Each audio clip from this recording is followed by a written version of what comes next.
record reflect did not rebut that.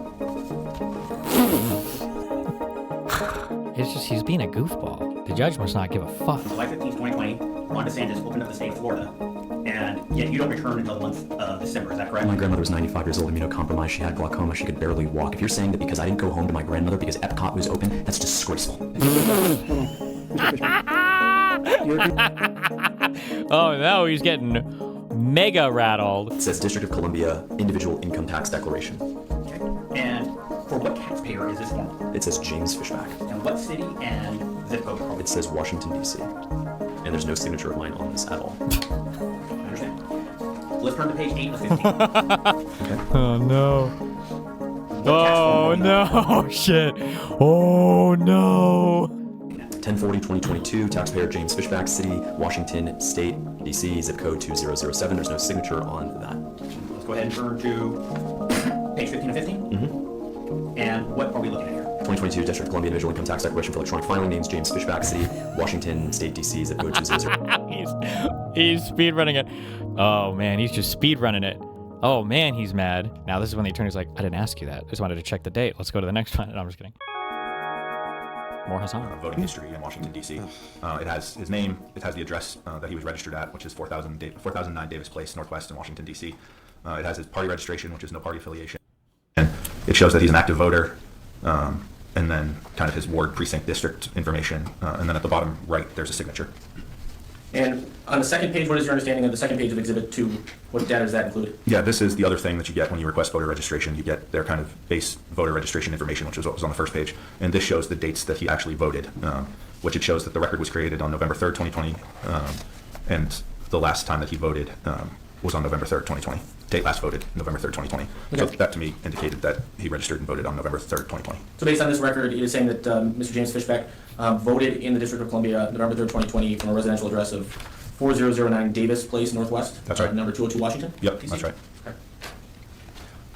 And then Exhibit 3, can you explain what Exhibit 3 is and your understanding of the differences, if any?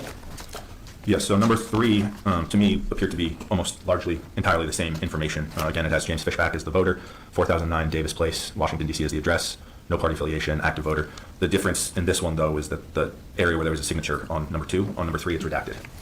And these DC voter registration and voter history files, do they include an explanation of what the redactions are? Yeah, so if you go on number 3 towards the back of the exhibit, they have redaction reasons by page, and you can match up the redaction number with why it was redacted. And in this case, it seems to have been personal privacy, information of a personal nature, where the public disclosure thereof would constitute a clearly unwarranted invasion of personal privacy.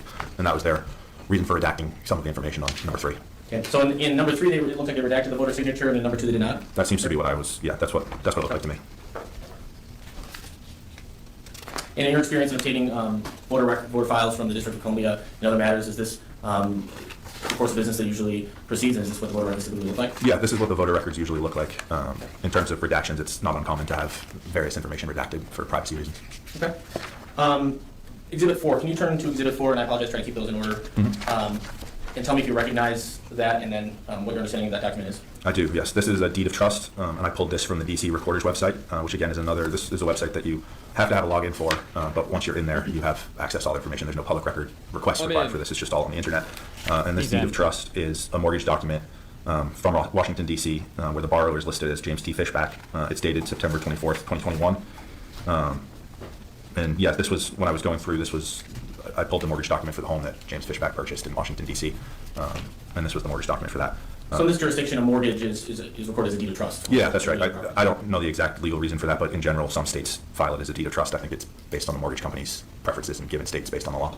And what property is this for, and who is the borrower? So the borrower is listed as James T. Fishback. The address listed for the borrower is, again, the 4009 Davis Place, Northwest, which was the same address as the voter registration. And the address of the home that he was purchasing with this mortgage was listed on the third page here, 2325 42nd Street, Northwest, apartment 215. In which city? That's in Washington, D.C. Okay. And you mentioned that the instruments dated, the 24th, when was it recorded? It was recorded on the top right corner of the first page. It shows that it was recorded on September 27th, 2021, so a few days after it was signed. Okay, 2021. Correct. Okay. If you can go to Section 6 of the deed of trust, Exhibit 4, please. What is your understanding of that? And it's a little hard to see, but I believe it's page 7 of 16 of the deed of trust document, you look down at the bottom right, but Yeah. what's your understanding of the and the significance of Section 6 in this So document? Section 6 is an occupancy clause in the mortgage where it says borrower shall occupy, establish, and use the property as borrower's principal residence within 60 days after the execution of the security instrument, and shall continue to occupy the property at and later of Washington, D.C. You can go on their website and use the address to look up profitable income tax return dated 2022. Okay, we get it. I know his addresses. I know that the 4009 Davis Place. There? On there. All right. Out of the District of Columbia, and it was my determination. Can you please? Mr. Vester, can you please state and spell your name for the record? Yes, Thomas Vastrick. My last name is spelled V as in Victor, A-S-T-R-I-C-K. And you know why you're here today? Yes, Why are you here today? I'm here today to talk about the results of an examination I conducted. And what was the results of that examination? The results of the examination were that there was a signature on a voter form out of the District of Columbia, and it was my determination that to a high level of confidence, the writer of known specimens that were provided to me was the writer of the signature entry that was depicted on that voter form. Okay. And are the results of your examination contained in a report? Yes. Is that Exhibit 38? Right before you.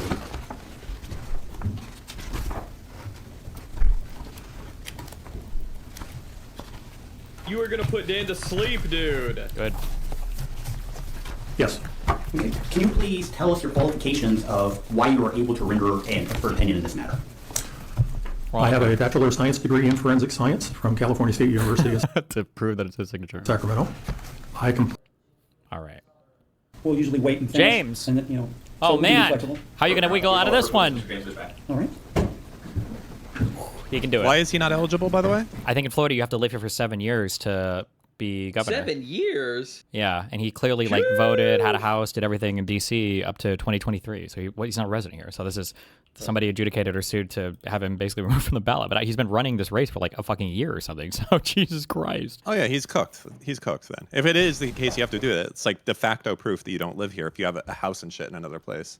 Yeah, well, and he voted. So if he Well, yeah, but this is all press. I think he must have known that he would never.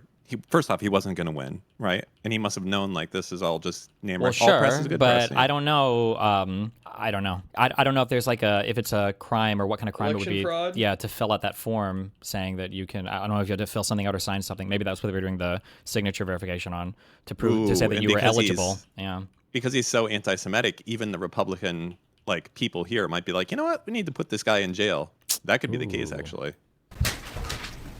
Wait, is he Jewish? Fishback? I don't know. Why the fuck would Fishback be a Jewish name? Why are you asking if he's fucking Jewish? Because you just said the anti-Semites or whatever would put him in jail. What? No. Who's having a stroke right now? Did I just misunderstand? Wait, what? You misunderstood, Dan. Yeah, you're retarded. Wait, what did Dan Sorry. say? I I'm misunderstood. saying that just because Republicans are in power, there's still like there's a lot of Jews here, and they're gonna be like, oh, just because this guy's Republican, he's a fucking anti-Semite motherfucker. Well, let's throw this guy in jail. Oh, okay. They're not gonna be like, oh, wait a second, this guy was Republican. No, we're not charging him. They're like, yeah, fuck this guy, throw him in the shitter. See, we take care of our own also. Gotcha. Okay. Good job. Okay, sir. Before you sit down, if I get you to raise your right hand, do you swear or affirm testimony about give will be the truth, the whole truth, and nothing but the truth? Thank you. May proceed. And you may proceed. Thank you.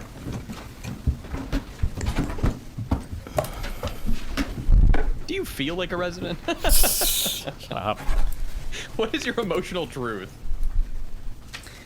Good afternoon, please. Good morning, rather. Please state your full legal name James Thomas Fishback, and where do you live? Oh, he sounds like he's still on Jubilee. How long have you lived in Madison? since 2022.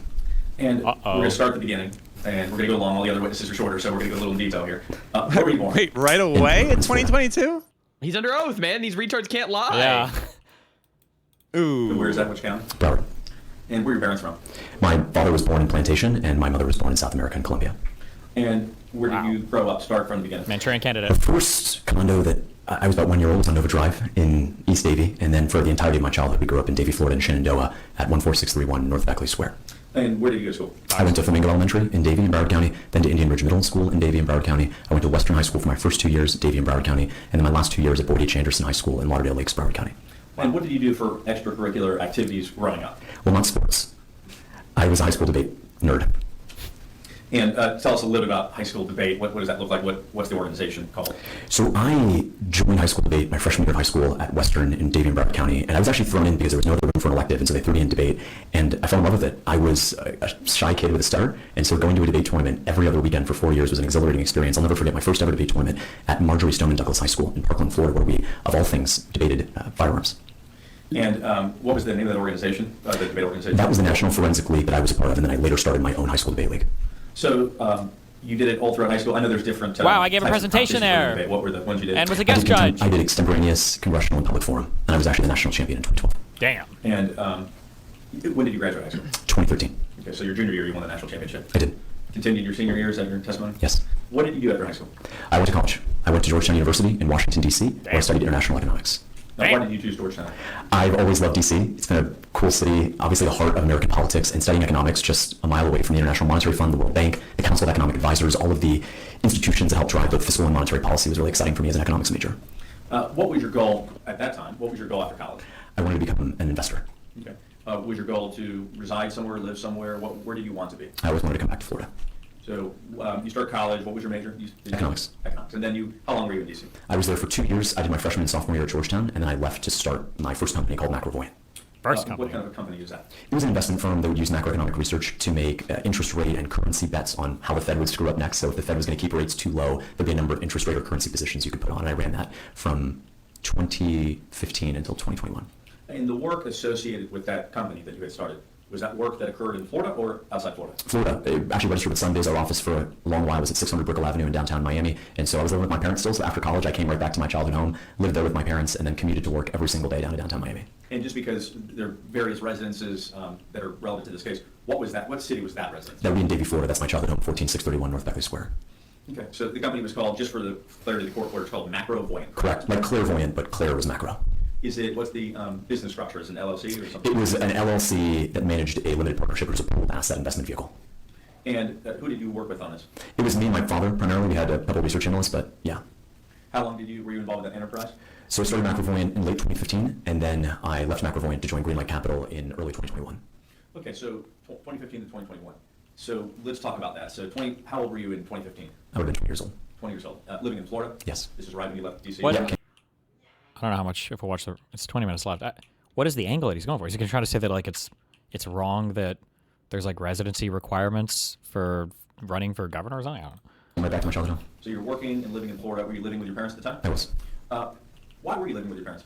Because I didn't have anywhere else to go. I started my own company, didn't have a lot of money, and so my parents have always been very loving and always welcomed me back to the home that I grew up in, and I live there. Did you have any other family, extended family, or grandparents living in Florida at the time? I did. Almost everyone in my family lives in Florida. So my grandmother was the closest to who I would have been with at the time, and she deceased in 2024. She lived in Plantation. So was there a period of time which you lived with your grandmother? Yes. What was that period of time? That would have been the summer of 2019 up until I bought my home in Madison in the fall of 2022. So my parents moved out. They moved to Washington, D.C. for my mom's job, and then I stayed in Florida, and I helped take care of my grandmother. My grandfather, her husband, passed in 2018, so she was living alone. Again, I didn't have a ton of money. I was living with her, and I spent a lot of time with her, and we had great conversations. So just for the clarity of the record, 2015, you're still doing MacroVoyant. When did she become sick? She became ill really in 2019 after my grandfather passed a year prior, and so I moved into her home at 721 Northwest 66th Avenue in Plantation. I was in the, as we say in the Fishback family, I was in the first unit on the right, and so my dad, after they moved out, my dad helped me move all of my stuff in, my mattress, my clothes, my nightstand, my desk, my computer, all of my personal effects into my grandmother's home. And what did you do to assist your grandmother at that time? Well, a lot of it was going to Publix, going to Costco, picking up things for her, helping her out of bed in the morning, turning on the TV, and really just keeping company. So she was ambulatory really into the last 6 to 8 months of her life. Again, she passed in September of 2024. But really just to be a friend. I mean, I didn't just love my grandmother. I liked my grandmother. To this day, I don't think I've ever spoken to a person more on the phone than I did to my grandmother, Helen. And so just spending time with her, we'd watch Tucker Carlson every night when he was on Fox News and watch a number of different shows. We used to watch Key and Peele and reruns of The Lone Ranger together. And just spending time, go to Dairy Queen, our favorite restaurant's Flanagan's. So we go over to Lyon University, just south of 595. And this is your mother, your maternal or paternal? Paternal. Paternal. Yes. And you assisted her, helped her live with her. I'm going to ask you a series of questions about everything related to this case, and then we're going to go back through and talk about the exhibits which have already been admitted. Are you familiar with the exhibits that have been admitted in this case? I am. And your understanding is that they're all authentic, they're all solid, real pieces of evidence, correct? Yes. Are there exhibits in this list that speak to your residential address from 2019 through 2023? Yes. And what are those? They range that from my Wall Street Journal subscription, being my grandmother's home where I was living, to filling out a number of papers, to conference registrations, always including where I was living at the time, 721 Northwest 66th Avenue. And we'll go through them in just a moment, but to start off more broadly, your testimony is that there were delivery addresses associated with that address, correct? Correct, for my daily... Wait, how? I think the thing that fucks him is the fact that he voted. Is that a federal crime to knowingly vote like in an area that you're not supposed to be voting from? Because I don't know how he gets around that, but...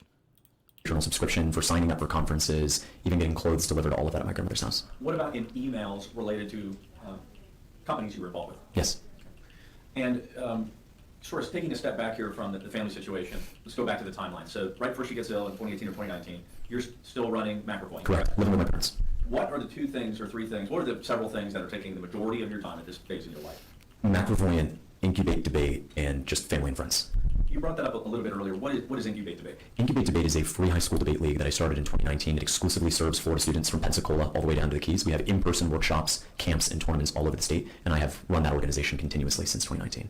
So let's be very specific. How did Incubate Debate start? How did it begin? It started almost by accident. I became a big fan of high school debate, obviously, as a student, and then high school debate went woke in between 2017 and 2019. It just became insufferable, where conservative students were disqualified from tournaments for saying things like the word illegal immigrant, and the thinking is that no one is illegal, and so they would kick them out for that.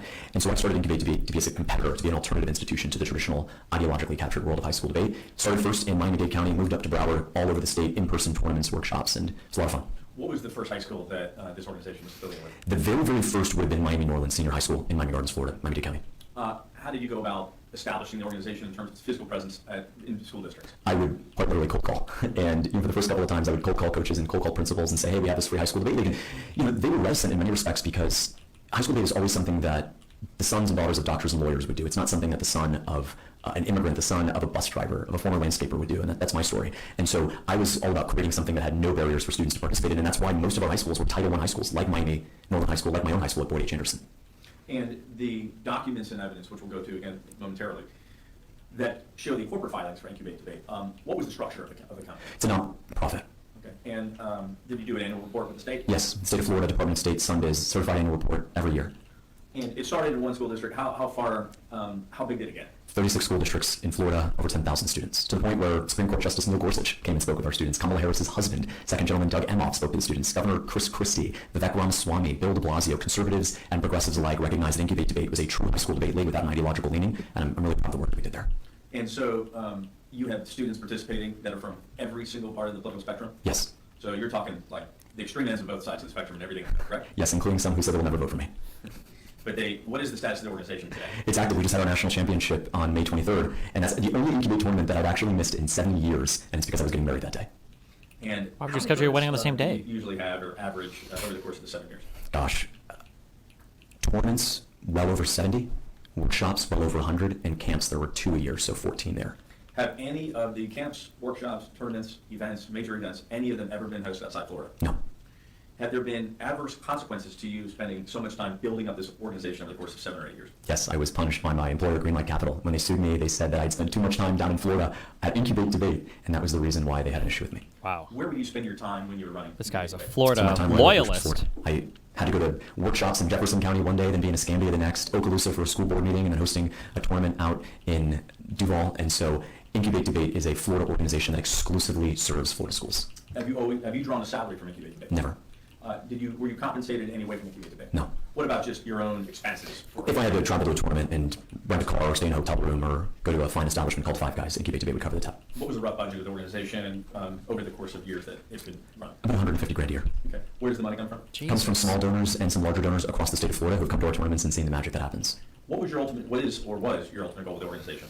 I've always been inspired by free speech and debate. Charlie Kirk was a friend of mine, and so I saw what he did on college campuses all over the country, and I want to do that same thing for high schools. And to host our tournament, there's one example, our Summer Debate Institute in 2021 at the University of Florida, and I had a young man from Santa Rosa County, his name is Grayson, staunch conservative, had a rifle on his wall, and then a young girl named Priya from Seminole County, Florida, who was a staunch progressive, who showed up to camp with a shirt that said abortion is healthcare. Those two, by the end of our 10-day camp, were great friends, and they were able to come together despite their political differences, because in the United States of America, we pledge allegiance to one flag despite those differences. And so I'm really proud of the bridging of the political divide we were able to do at Incubate Debate, and that was just because we had a little rough and tumble. We'd have great debates, people would be heated, but they'd have pizza and ice What the cream fuck does afterward. any of this matter? As his lawyer, You're establishing. under oath, so you have to be honest. How much time did you spend week to week, month to month running this organization on average? I guess he's going to try to argue that he was a Florida resident and that this challenge to his residency is not valid. At least 40 to 50 hours. So a then week he previous illegally to voted in over the last DC? 7 years, to the point where my own employer I don't know. said, They'll get to that, I you're guess. spending too much time doing incubate debate in Florida. How many employees did the organization eventually employ? So it never had a W-2 employee, but we had 1099, we call them fellows, some of them called interns, but really over the course of the organization, there were about 15 unique adults who were helping lead the organization, whether it was camp counselors, mentors, debate coaches, etc. And the students who would work with you, were these former students of the organization? Mainly former students, correct. Were you trying to grow this to be so big that it would become I mean, it's still being run to this day. Is your goal to try to make it big enough where it's a self-operating business? No, I've always wanted to lead the organization. Despite many donors from Colorado, California, and New York trying to expand Incubate to other states, I never once took them up on it just because I could never get passionate about anything outside of my home. And so it was really exciting to travel down to the Keys for workshops and go up to Jacksonville for workshops. But despite quite literally a $1 million donor asking us to expand to several other states, we turned it down because I couldn't see myself traveling outside of my home to run this for me. So I was only passionate about what happened here. So were you ever interested in trying to bring it to DC where you also had a residence? No. Okay. Just Florida? Just Florida. And no other state, despite us being offered substantial sums of money from out-of-state donors. They recognized what we were doing and how special it was in Florida, and they wanted to bring it to other states, but I just didn't want to see it in any other state except Florida. So let's go back to the timeline, 2015 to 2019, before you were helping your grandmother and starting this company. When you were doing the McAvoy employment work, where were you spending most of your time at that time? In Miami, living with my grandmother in Plantation and traveling down to Miami at our office. And when you decided to start visiting DC more, and you've heard the testimony here today, you eventually did purchase a property in DC, correct? Yes. Why did you do that? It's 1 block from my parents' house, and I love my parents. I speak to my parents at least half a dozen times a day each, and they're still together. So when I came to DC, I'd love to spend time with them, but I'd also love to have a little place to myself where I could have a little bit of alone time. And so I purchased a property 1 block from there. It was a little 500 square foot condominium in the neighborhood of Clover Park. Did you ever consider permanently moving to DC? Never. And why was that? I had no reason to be there except my parents. In the same way, I never considered moving to Colombia, even though I have family down there, or never considered moving to another state, even though I have family elsewhere. I bought that as a place so I could visit my parents. And for the most part, my sister's living there right now. Before that, a family friend had spent 6 months there. And so, as I'm sure we'll see with some of the exhibits, we talk about electric bills, and you can see the usage rates, which are far, far below anyone who would actually live there full time. Did you look at other areas of DC or just close to where your parents? Just where my parents lived, because I wanted to have a place where I could invite them over for dinner. If I was in town, I could easily walk to and from there, and that's the only place I looked at. And 2021 was an interesting time. The Federal Reserve was keeping rates at 0%. I think I got my 30-year mortgage at 2.7%. And so it was a really, really compelling time to be buying a piece of property. And at the same time, my parents, I was spending more and more time with them, but they only have 1 bedroom at their apartment. And so if I wanted to spend time with them, I'd otherwise have to get a hotel. And so I get my own place as a result. Have you ever worked a job in Washington, D.C.? No. Have you ever worked a job that was drivable from your property in Washington, D.C.? No. And so had your parents not lived there and you decided to live just close in proximity or have a property there, would you have ever just chosen to go and purchase a piece of property there? No. Has it been a good investment for you? It has, and that's just largely because of the low interest rate. And my thinking, as an investor, but typically one who invested in stocks and bonds, I looked at DC as an investment and said, this place isn't going anywhere, Republican or Democrat, whether you're an ambassador or a U.S. senator, you're going to have to move to DC, and that's going to. Did you ever consider running for office anywhere other than the state of Florida? No. And you said seriously in August 25. Obviously, you have. How do you find the property that you eventually purchased? Zillow, and I just did a search of my parents' address at 4009 Davis Place, and I looked at nearby properties, and that's the one I bought. Were you being picky or not picky? Not particularly. I just wanted a place close to my parents. This wasn't a forever home. This wasn't something that you're super invested in? No, yes, never, and to the point where it wasn't furnished by me until rather recently, because I got around to putting a couple things in there. When was the first time you even furnished that apartment? Or unit? 2024. So 3 years after I purchased the property. What did it look like for the years that you owned it and lived within it for periods of time? There was a kitchen island full of some stuff. There was an air mattress in the back room. A little. Some of your parents' nearby apartment. Do you recall the address for that one? 4009 Davis Place, Northwest. How much time did you spend with them? A lot. Just over the years, coming and visiting, whether it was a cherry blossom or sometimes July 4th. Going to see my parents when I had a weekend off here and there when I wasn't doing an incubate debate tournament. I'd go up there and spend time with them. In terms of the amount of time you spent with your grandmother or your parents or on the road related to one of your employments, how would you break down your average week based on your factual, just your memory and your experience? What would your average week or two look like? I would say 60% with my grandmother at home in Plantation, 30% on the road, whether it was doing workshops for Incubate or going to conferences for McAvoy or later Greenlight, and then 10% visiting my parents in DC. 20% skill. Extremely. Only true millennials will get that one. I have a question. Maybe 5 minutes from now, we'd probably also. What? As they go on break here. So I assume that they're going to be talking about the years where he wasn't in Florida, and he's going to be like, oh, well, I was actually kind of really here, actually. But for him to say that, wouldn't that mean he definitionally lied by voting in the other states Yeah. and Isn't committed that a crime? Isn't that what I said earlier? No. But I mean, like, he said on the record right now that he's been here since 2022 because he can't lie, right? As you said, he's not going to lie on the record. Sure. But he's now trying to argue, like, actually, you know, I've spent almost all my time in Florida, et cetera, et cetera. This is my place. So is it going to get to the point where they're like, okay, so you would say you spent more time in Florida? Actually, I wonder. I have no idea. Is there like a weird thing for like federal what do you call them? Territory? For DC being a territory. Yeah. I have no idea. Like if I were to spend 100 days in Omaha, Nebraska, and I spent like 265 days in Puerto Rico, is like my residency could I choose either because like Puerto Rico is a territory and Nebraska? I have no idea. Because like why would you even fucking vote in? Or you can vote in the local elections for DC, I guess. I don't know. Well, you can vote in the federal too. No. Yeah, but they have like a shadow senator. They don't have any representation. I don't know. It is a strange situation. As far as residency goes, it's where you've spent more than half of the year. Yeah. Right? And or you the get most to choose amount of time, one. I think. But Yeah, sure. Right? Like for Mooten, like I think there's also another designation when it comes to taxes, right? Because for taxes, places can do it. Like even if you spend 4 months out of the year in New York and the rest of the time in Florida, you're still going to have to pay New York taxes on the income earned in New York. Yeah. They do crazy shit like that. But I think when it comes to voting and these other shenanigans, that it's purely just based off of more than half the year. And if he gets to a point here where they're asking him, like, so where did you actually spend more than half the year in 2021?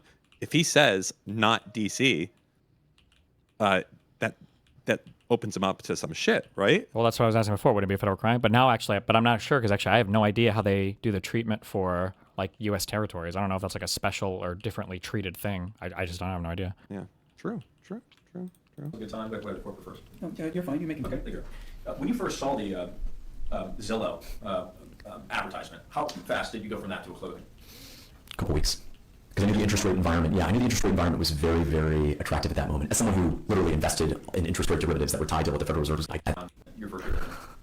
Empty. And like I said, in the first in 2021 when I bought it, I didn't spend a single day there. I probably spent less than 15 or 20 in 2022. I'd given it, certain people were coming in and out, whether it was a conservative influencer was coming in DC for a conference, I'd let them have it. My own sister is in it right now, a family friend before that. My mom has a lot of extended cousins from Columbia who will come up and stay at the apartment as well. Did you have an air mattress there? Yes.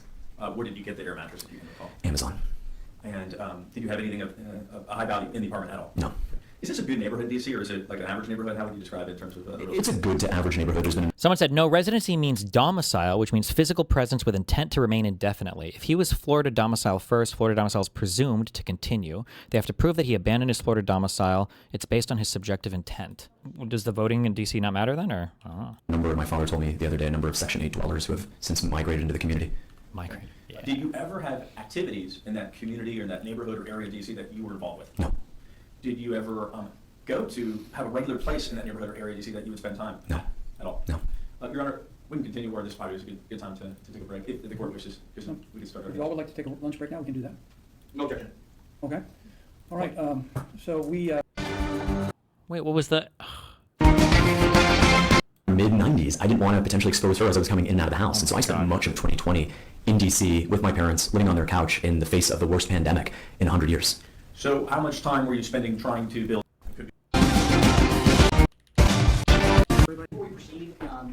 Okay. That was probably his own lawyer asking him questions, so this is going to be their cross-examination. Just filed during the lunch break by defense counsel. It does a... ready back, ready to proceed. Yes, sir. Yes, sir. All right.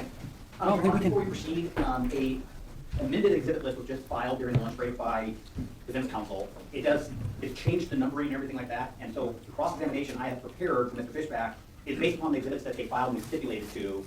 And then I understand there's even a new amended list, and so there's going to be some confusion about numbering because they're just redoing the numbering system here. how about this? How about, if it'll work for both of you, how about we use I believe numbers for just for Iran the has hit examination? of Mr. 2 Fishback. Saudi oil tankers today in the Strait. That's crazy, fam. Those are And then big at the next money break, we can ships. sort out how they're going to be filed. Wait. What did you just say? Damaged or sunk? The report I'm reading says the Yemeni armed forces carried out a qualitative military operation targeting 2 Saudi oil tankers that violated the blockade imposed by the armed forces in the Red Sea. 1 tanker, and then it just says the names. The operation was carried out by a number of ballistic and cruise missiles as well as drones. The strikes were precise thanks to Allah's grace and assistance, and resulted in a large fire broke out on both vessels. The fucking so turtles, Probably bro. damage right now. Probably damage, yeah. The fucking Doesn't taste like turtles. All that oil is gonna be in the fucking ocean. It's oil. It's fine. It's where it comes from. Your Honor, in fact, I'll go. They got all on their do side. you want better? We're going to withdraw the amended list because it was a very minor change, but at the risk of slowing things down in an expedited trial for the very small change we made, it's not worth it. So we're going to go ahead and withdraw, do a notice of withdrawal, and the one that we submitted today, Your Honor, which I think now you'll be ready to take a look at once we have Mr. Fishback take the stand, is the one we're going to stick with. So I apologize for the lateness. Okay, very good. And I want to mention this before I forget, on the record. Yeah. I'm very impressed by the cooperation among the attorneys. You've been doing very professional work. Must be nice. The court appreciates that. Okay. Bruh, why are attorneys treated like actual fucking retarded children? Are we serious? Like, I just want to say the fact that you guys were able to do your meet and confers, and you guys weren't debating each other all the time, and you guys were very professional. Like, I'm very proud of you. Yeah, because his coworker. Where are they? In the Southern District of Florida? No, these are probably local courts, right? He probably knows Becerra, and she probably complains every day about my court case, and he's just saying, "Thank God, I don't have these fucking litigants." Mr. Fishback, we can get you on back here, and we can pick up where we left off. And don't forget, you're still under oath.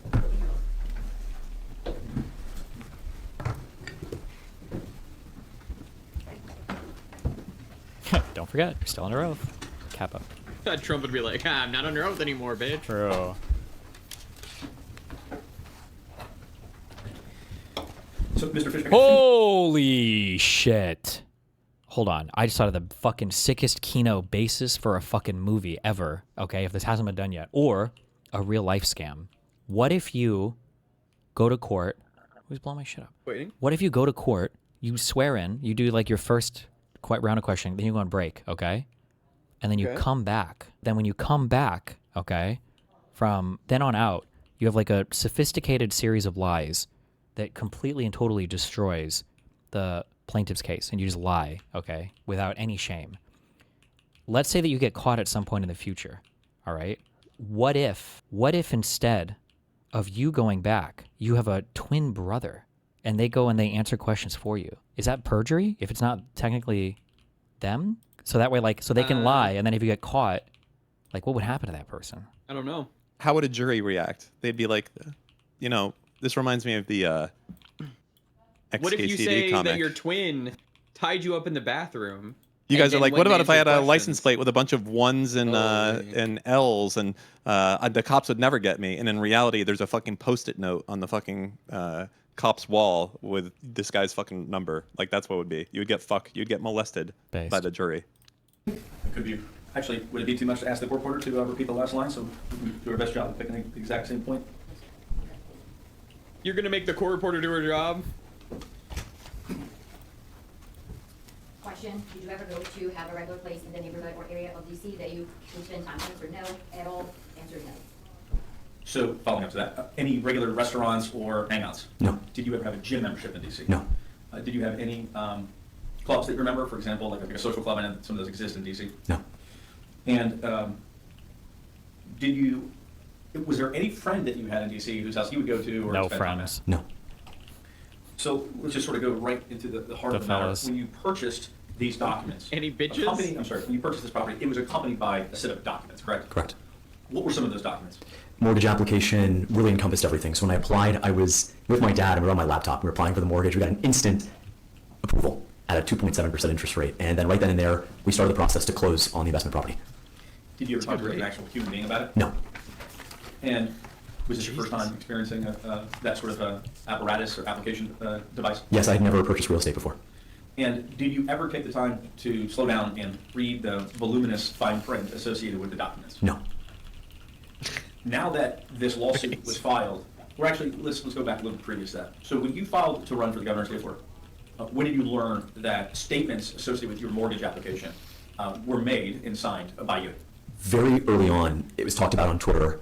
I entered the race on November 24th, 2025, and I remember that in early December, people were circulating what they said was a mortgage statement, a property tax statement from DC. And was that your first time having remembered seeing it? Yes. And in your own words, what basically did it say that you attested to? It said that DC was my primary residence, and the ideal framing that they put was that, well, he can't run for governor. And did you have any recollection of ever having originally signed that statement? I remember where it was, but my mom was with me, my dad was with me, my grandma from Colombia was with me, my mom and my grandmother were speaking in Spanish. We were sitting at the kitchen island of this new property that I just bought as an investment, and so we were running off to lunch really hungry, and I was just kind of signing through stuff. I don't spend much time looking at my Spotify account, their terms of service, and so I knew I got a really great deal, 2.7. Jesus. Wait, Dan. Yeah. Can you get loans for investment property at like prime plus like whatever the fuck, like home loans? Are they like the same availability?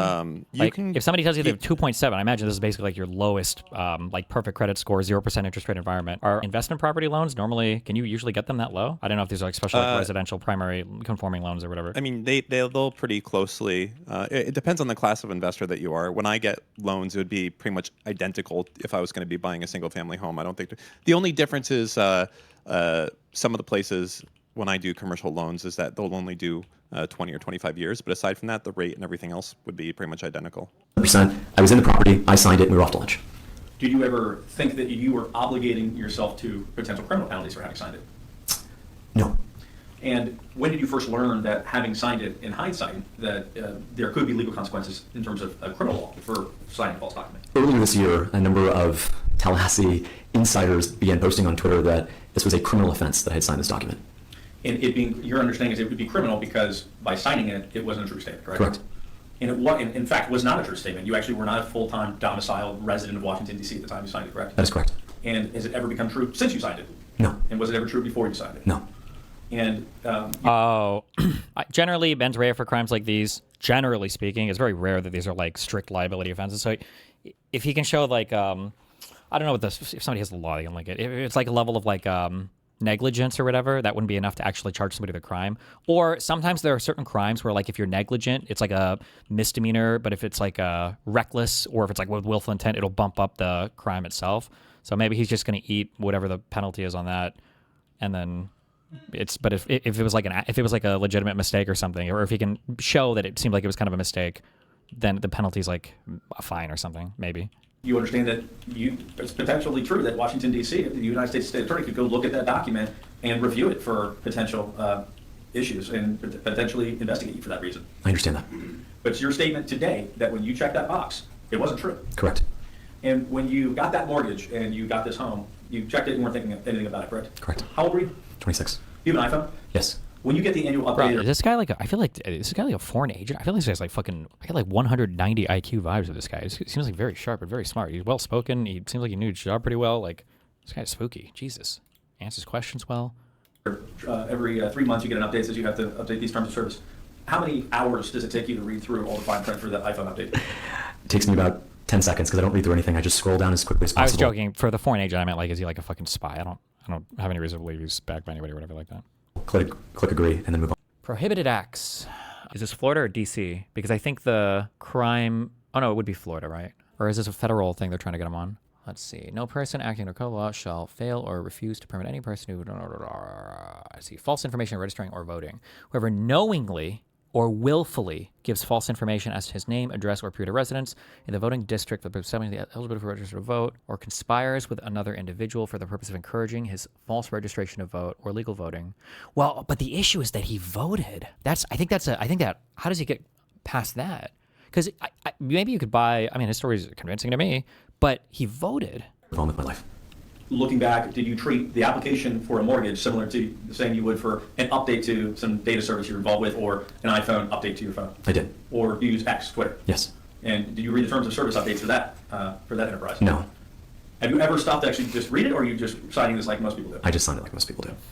Now let's talk about the voting None of those process. things are crimes, though, You did, in if fact, you- vote once in your life in Washington, D.C., correct? Yes. That's correct. What are the circumstances surrounding that day and that vote and what happened? It was 2020, hard lockdown in Washington, D.C. I was up there much of 2020 because I was coming back from a foreign trip, and I landed in D.C. where I was going to spend time with my parents. It was in late February, and next thing you know, there's this novel virus from a Chinese lab that's shutting everybody down. People are dying. People are sick. My dad was doing Uber on the side. He could no longer do Uber, and so I was stuck in D.C. for most of 2020 under these lockdown orders. Also, my grandmother, someone in her mid-90s, I didn't want to potentially expose her as I was coming in and out of the house, and so I spent much of 2020 in D.C. with my parents, living on their couch in the face of the worst pandemic in 100 years. So how much time were you spending trying to build Incubate debate during the lockdown? A lot of it, Incubate Debate, like every other debate league nationally, had gone virtual. No one was hosting in-person tournaments. The same tournaments that we would have held at a high school in Miami-Dade County or in Escambia County were now on a Zoom account. And so I was mainly doing that from my laptop in my parents' apartment. Did you ever, during that, this of course is before you purchased any property in DC, correct? Correct. Did you ever regard yourself as a full-time resident of DC, despite having spent time there during lockdown? No. Was ever your plan to permanently reside there? No.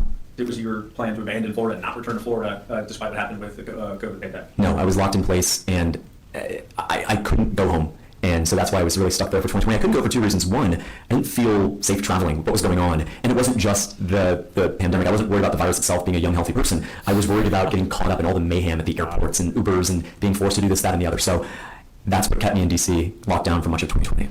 Did you vote in Florida before 2020? Yes. And did you vote before that? Yes. So in the year 2020, you did in fact cast a vote in Washington, D.C., did you not? I did. I voted for President Trump in 2020. How did that happen and why did that occur, even though you identified as Floridian? I was locked down in D.C. I could not get down to Florida to vote in time. I showed up to a polling precinct with my Florida ID, and I asked the worker there, hey, I'm from Florida. I want to vote for Trump. Can I vote here? And she looked me in the eye and said yes. She pulled out a tablet, had me sign something. I walked in, I pushed the button for Trump. I walked out and never thought. Really?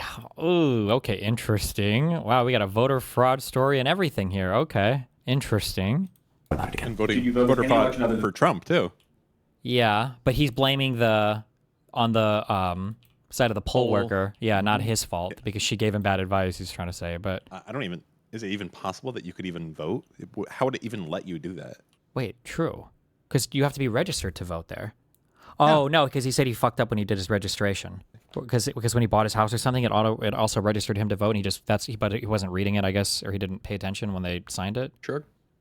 In the national I election. mean, either way, And- I'll tell you, on God, On God, this is retarded. This guy's not going to win the fucking governor's race. So why would you ever admit to anything right now at all that makes it so that you can like go to jail?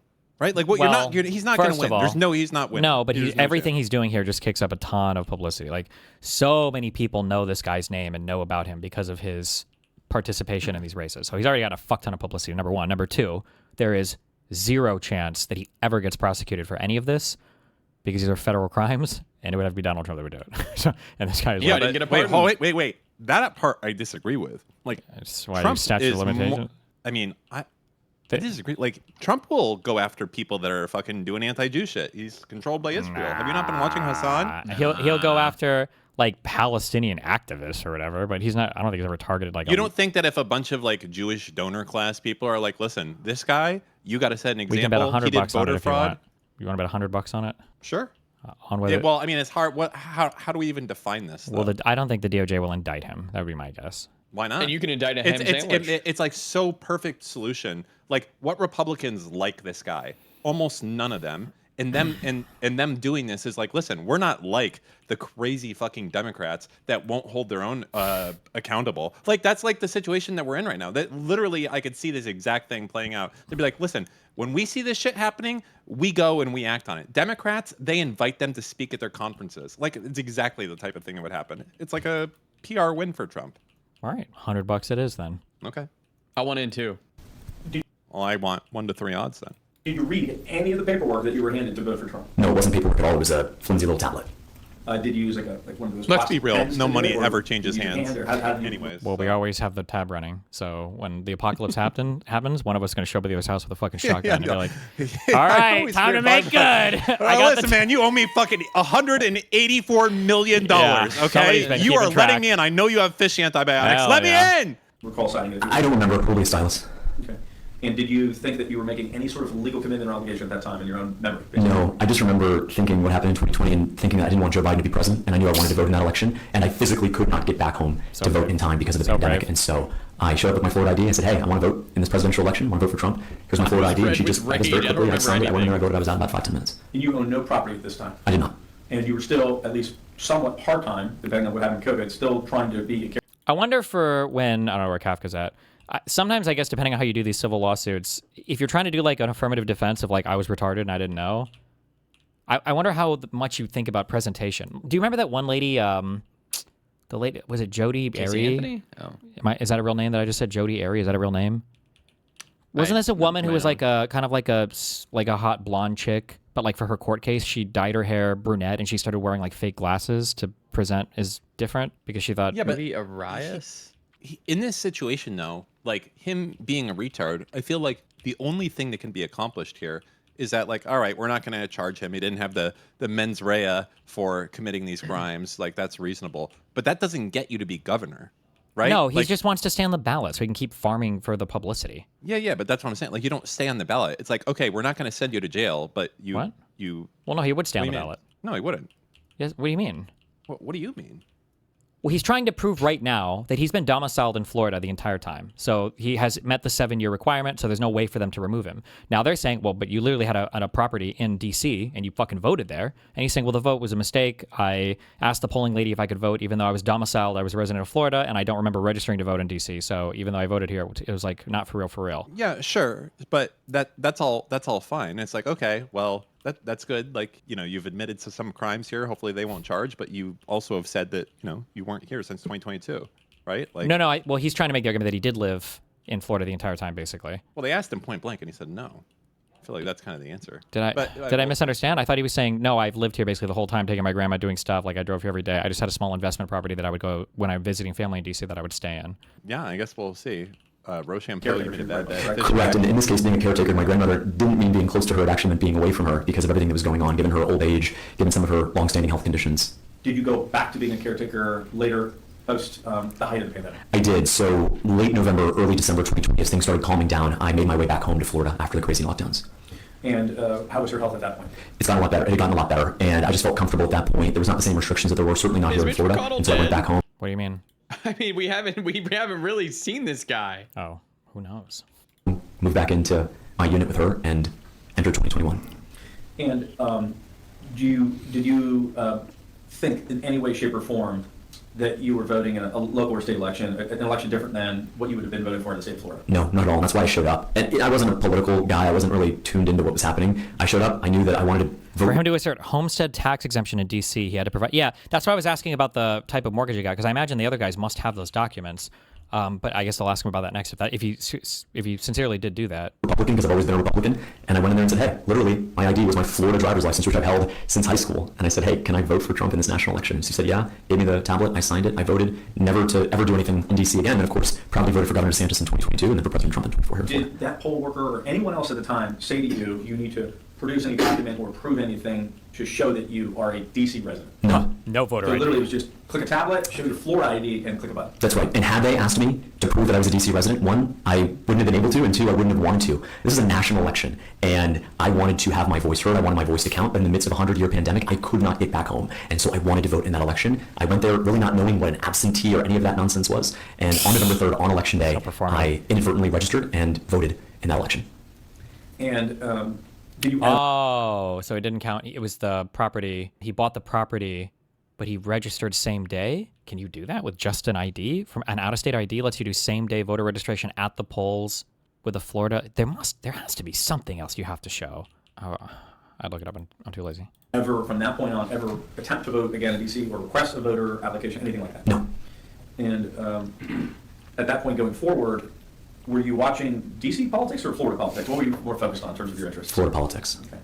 And were you... Ooh, you can never recover a ballot, right? There's no way for them to pull this ballot to see who he voted for. There shouldn't be anyway, right? Because another interesting question would be, did you vote like down ballot for any other of the D.C. races? Because that would be kind of weird. But I'm guessing there's no way for them to even know that. Watching what was happening in Florida in terms of the next election, the 2022 election? I was watching it very closely.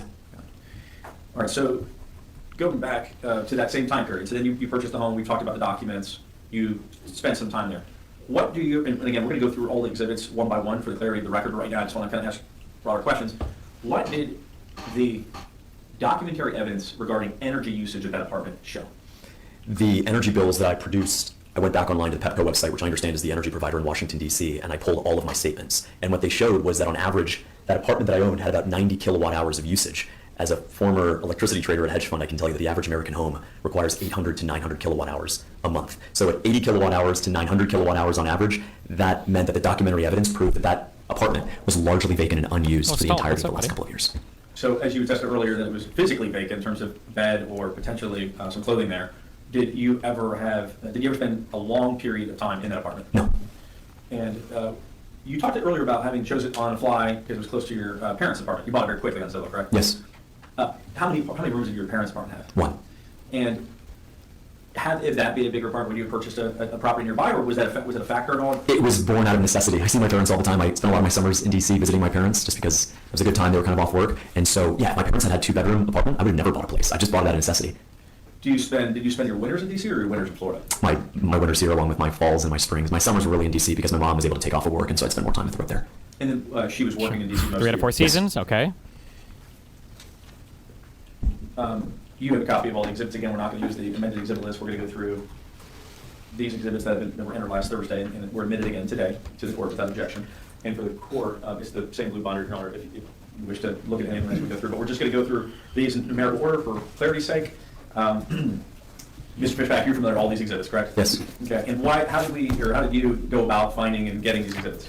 Looked through my email, looked through my computer, sent you some PDFs, and they got filed. So we're just going to go through them. So starting with Exhibit 1, you see this. It's an article. What is this? This is an article from Mid-Bay News, which is based out of Okaloosa County, and it's about the national champion for Incubate Debate being a young man by the name of William Kiker. William Kiker went to Fort Walton Beach Senior High School in Okaloosa County, and he's been in the Incubate Debate program since he was a freshman. And so in this year, he won our big tournament. The tournament was held in Sarasota. And so having seen Mr. Kiker since a very early on in his debate career, this article was written about his success. I'm reading a quote. Winning nationals once is hard. William Kiker has done it twice, the first time in Incubate history, said Incubate Debate founder James Fishback. He's a brilliant young man with a bright future ahead of him. Goes on to say that Okaloosa County here in Florida Superintendent Marcus Chambers also praised the achievement. And I've been fortunate enough to meet with the Okaloosa County Superintendent of Schools several times up in Northwest Florida. And how many articles would you attest that exist that are similar to this over the 7 years you've run Incubate Debate? Between 50 and 100. And going to Exhibit 2, what is this? Is this another article of a similar vein, or is this something different? This is a different event. The University of Austin is an upstart university. They sponsored our annual championship tournament. This is an article from April 2024 about how, quote, the Incubate Debate I think this is like a fake tournament was school, sponsored by the right? University of Austin, which is held at the Bowl School in Jacksonville in Duval County. These are photos of our team at the tournament that I hosted and held. And the comment here said, Fishback said, Incubate is honored to partner with the University of Austin. This year's final round serves as a blueprint for what open, honest, and truth-seeking debate looks like. And so they put on a partnership with us to co-brand the tournament after their college in an attempt to get more folks to apply there. And so this is a tournament we held at Bowl School in Jacksonville, which I've worked with now for 5 years. Moving right along to Exhibit 3, the next exhibit is another article, looks like similar subject material. What is this article? This is from the Southwest Florida news affiliate Wink News. It's actually about the first ever high school debate tournament that was held in Glades County, Smallville County, town called Moorhaven in 2022. And so we held this tournament. I personally hosted it. We called it the Dr. Martin Luther King Symposium, and it was dedicated to social justice issues that Dr. King fought for. So we debated a whole host of economic and social issues. In fact, earlier that morning, we had a prayer service. We walked over the tournament, and it was great to be, obviously in a rural county, but a rural county where we literally made history. The first ever high school debate tournament in Glades County. Glades County is a county that's often overlooked. A lot of time is spent here on Leon or on Duval or Broward or Dade. There's not enough time spent on Gadsden County or Glades County or Hendry County, and that's what this tournament was about. Glades What's the date County. on that article? January 17th, 2022. How long did it take you to plan and be involved with and spend time in Florida planning that event? This unique tournament, upwards of a year. Okay, so between the beginning of 21 up into the beginning of 2022 when this article was printed, you're working and focused on this rural part of Florida to put this debate tournament together. Correct, and this was the 6th or 7th time I'd actually visited Moorhaven itself to prepare for this tournament. We went to the local middle high school where I met with Summer Odom, the teacher, met with the superintendent as well to recruit students to the program, to help train them, to get them confident in the program. Leading up to this tournament, we actually drove a bus of students from Crestview, which is just north of I-10 in Okaloosa County, all the way down to Moorhaven, and that felt like a lifetime. It was about a All the 12-hour way down. drive straight, and so in the span of 12 hours, I got to go from the northernmost point of Florida to one of the most southernmost points in Glades County. Did you end up getting a hotel for that? I did. Moving on to Exhibit 4, similar article, or is this? High school freshman who won the Incubate Debate scholarship from our tournament at Broward College, which was hosted over in Davie, Florida, in Broward County. It includes a quote from me that says, Chance has worked hard over the past year to improve his skills, and it's incredible to see how much his hard work has paid off, says Incubate Debate founder and executive director James Fishback. And so this is referring to the event that we held that he was a participant of in Broward County. He's from Hendry County, which is where Clewiston is. That's the county seat. And I went out there to coach this young man, help him prepare, and he did extraordinary. And what's the date on this article? Is this January? 2023. And so this is a year later. Correct. And so what it says is, I'm quoting from 3 streams in one day. Chance has worked hard over Wow. the past year to improve his skills, and it's You guys incredible are to see how much his spoiled. hard work has paid off. And that's because I went to Chance's school many a times. That was Clewiston Middle School at the time. The principal was Tina Kelly, right there off of US 27. And so I went into that school. I met with those students, and it was amazing to see what he had done in just a short year. And looks like Exhibit 5, the next article is very similar. If it is, we don't need to go too into detail about it, but the next one is basically similar area, similar debate, correct? That's exactly right. Again, the Moorhaven tournament in Glades County, this time from Lake Okeechobee News, with a quote from me and a number of quotes from other locals who praised the tournament. Petition, or number 6, Exhibit 6, this is a petition that was filed in a dispute you had with another person, correct? That's correct. And what, in summarizing very quickly, what basically was it? My ex-girlfriend and I had a bad breakup, and she tried to file an injunction against me in this court, in this very courthouse. That was denied by Judge Joshua Hawks. And what's the significance of those claims against you in regards to your residency or downtown? Well, it's interesting because she was asked to fill out my address, and she put my address, of course, in Florida. Nearly all of the events that are alleged are about incidents that happened in Florida. And at the very, very end of it, Joshua Hawks, the judge here, quote, "The court denies this petition and the case may be closed by the clerk." The final words prior to that is, he may be a little obsessive compulsive. Your Honor, I'm sorry, I am. But he did not initiate contact with the petitioner indirectly or directly with no legitimate purpose. Joshua Hawks goes on to say that he's trying to defend himself and protect his business, and this injunction, which was never entered on a temporary basis, was thrown out entirely, and I was vindicated. Exhibit 7 appears to be just an article showing another event for Incubate Debate from Yes. roughly a year ago. Is that correct? That's right. North Florida College is something we've been working on for the past 2.5 years. We held a tournament there for the national qualifier for Incubate. This is awesome because this is about a mile from my house, so I've never had a shorter commute. And this were all the great people from local professors to talent professionals. Commissioner for Leon County, Rick Miner, was there. Professor Sam Staley, who will testify tomorrow, was there as well from Florida State University. And so it was a great, as is written here by the press release, North Florida College is honored to serve as a hub for civic engagement and looks forward to continuing its partnership with Incubate Debate in the years to come.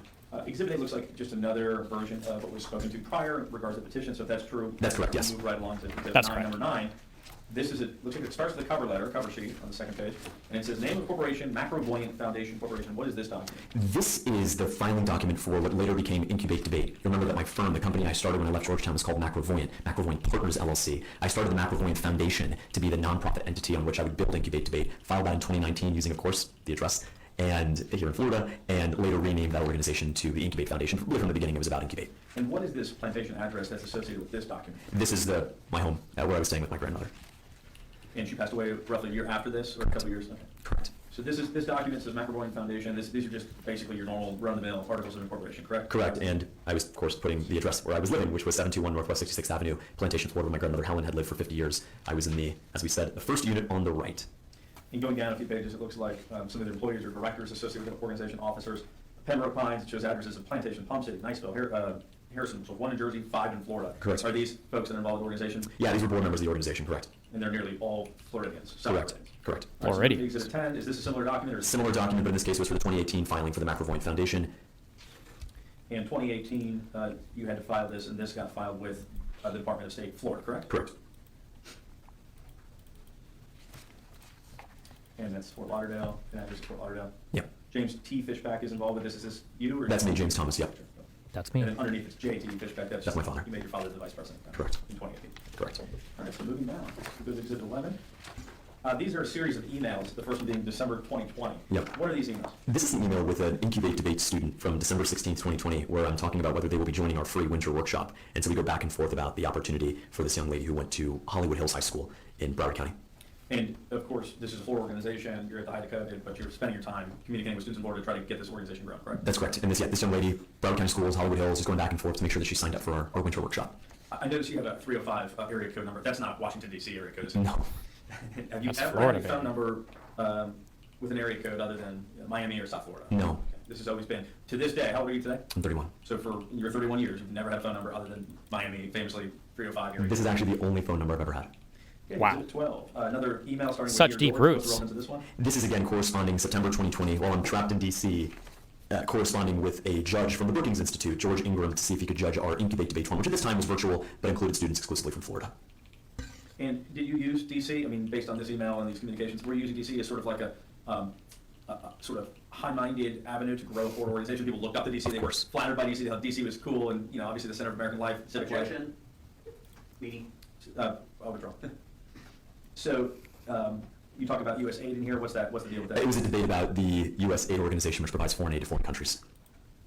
All right. Switching down. And yes. well, I just want to continue on that point, which is to say that this email, I included it. This is something that we put forward because it acknowledges the fact that in 2020, I was living in D.C. with my parents at the height of the pandemic. I couldn't get back to Florida. I couldn't live with my grandmother because she was in her 90s and she was immunocompromised. And so I included this email because it says, I live in D.C. now, which was absolutely true. I was living on my parents' couch in the midst of the worst pandemic in 100 years, corresponding with a gentleman who apparently knew someone in my family who sold life insurance, and so I was just telling him where I was at that particular moment in time, which was in Washington, D.C. And of course, that was not a permanent. Or was that a permanent decision to move there, or was it a temporary thing? It was not. It was forced upon me because when I came back from this foreign trip in late February, all of a sudden everything was shut down. I'll never forget my mom on a Friday morning saying, "Don't worry about this. Don't let the pandemic affect you." To Saturday morning, she was running into Costco. I've never seen a woman buy so much stuff at Costco in 15 minutes. My dad and I, we parked the car, we dropped her off at front. By the time we parked and walked in, she was walking out of Costco with so much toilet paper. And so I was in D.C. in 2020 out of pure necessity because of the lockdown conditions and because if I were to go back home to where I lived with my grandmother, I didn't want to threaten her health. Without speculating, just based on your own understanding of the factual situation, do you believe that your parents were welcoming you into their home that summer as a permanent resident or as a temporary guest? As a temporary guest, and they made it pretty clear that it was a temporary guest. You know, I love my parents, but we'd have our back and forth sometimes. I was sleeping on the couch, I was helping do dishes, they weren't charging me rent or anything like that, but I was stuck there because of the pandemic. Moving to Exhibit 16, another email to Professor Staley, who is that? 13. 13. Professor Staley's a professor here at Florida State University. He and I got connected years ago. He's served on the board of advisors for Incubate Debate. In this email from November 2021, we're discussing his involvement at our recent Incubate Debate tournament with Florida students from all over the state. Is he still involved in the organization? He is. He's an informal advisor. We talk on and off. What was he teaching at Florida State? Economics. Is he still involved with the university? He is. He is a professor there. He runs the Voss Center, and he's actually the sponsor of Incubate Debate at Florida State University. We now have growing college chapters that are being led by former Incubate Debate students. The thinking is, if you foster debate in high school, come bring it to college campuses where we need conservatives and progressives to come together. I've long rejected this idea that if you think differently from someone else, that they're somehow the enemy. The enemy is not the person who has a different opinion. The enemy is a broken, corrupt politics that says that we can't disagree agreeably, and that's what I've been proud to do with Professor Staley at Florida State, and he's leading that charge now. The next exhibit is titled Exhibit 14. It's from 2020. Yes. And it's showing contestants in the debate, and it looks to be authored by a teacher in Florida. Is that correct, or is this? That's correct. 10 days after the 2020 election, this is an email between me and a teacher in Okay. I guess I go back and forth on this for a while. Presidency, would you have done that? No. And you, of course, did you actually know that you would be accused of that in the future? No, because the only person I spoke to about it was... No. I did not, and that's been my testimony since the very beginning. I'm not sure why you're asking me about what an independent tax preparer did in an... And 20. Ooh, Is hold on. dated- Spicy cross? Hold on. Well, I love the state, and we're going to start at. Okay. Thank you, everybody. Please take your seats. All right. Very well. Are we ready for cross? We are. Thank you, Your Honor. Okay, you may proceed. Mr. Fishback, you have a YouTube channel, is that correct? I think so, yeah. And you did Uh-oh. a press conference the day after you were served this complaint, is that correct? In front of your childhood home? Uh-oh. Yes. Okay. I'm going to bring up that. Is that you? That's me. Okay. And I am at what house is this that we're looking at? This is 14631 North Beckley Square, Davie, Florida, 33325. So this is the house that Wow, you he lived really at knows from it. the time you were He age definitely 1 lives there until and has lived there 2017, forever. Is that correct? That's correct. Okay. I'm not going to play the full 20 minutes here. There's just a couple excerpts out of this, Your Honor. But for the record, this is on James Fishback's YouTube channel. And we're going to start at around minute 10:22. We're going to play about 30 seconds, and I'm going to jump to 11:30, and we're going to play a few seconds there, okay? Orders that Fishback can't win, can't run is absolutely false, and we can't wait for a judge to call him out on it. And then on the voting point, I want to make a clarification. There is someone by the name of James Fishback registered to vote in D.C., not at my property there or my property here. He is not a registered Republican. He's what's called an NPA. And so I know that I think I'm special sometimes, but I'm not the only guy named James Fishback in the United States of America. So whoever that James Fishback is, who apparently requested an absentee ballot in 2024, I don't know why I would do that. I probably voted here in Florida, where I maintain my voter registration. The truth is, you're going to find... Okay, and now I'm going to jump to 11:25-ish. So, Well, I love the state. I've lived here, and I'll die here, and I'm proud of that. No. So Mr. Fishback, did you like the media saying that you're not a registered voter in 2020? No. You did not like the media? No. Okay.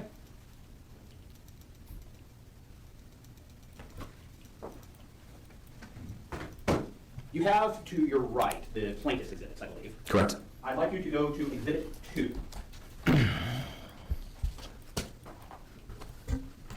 Okay. You have Exhibit 2 in front of you? Yep.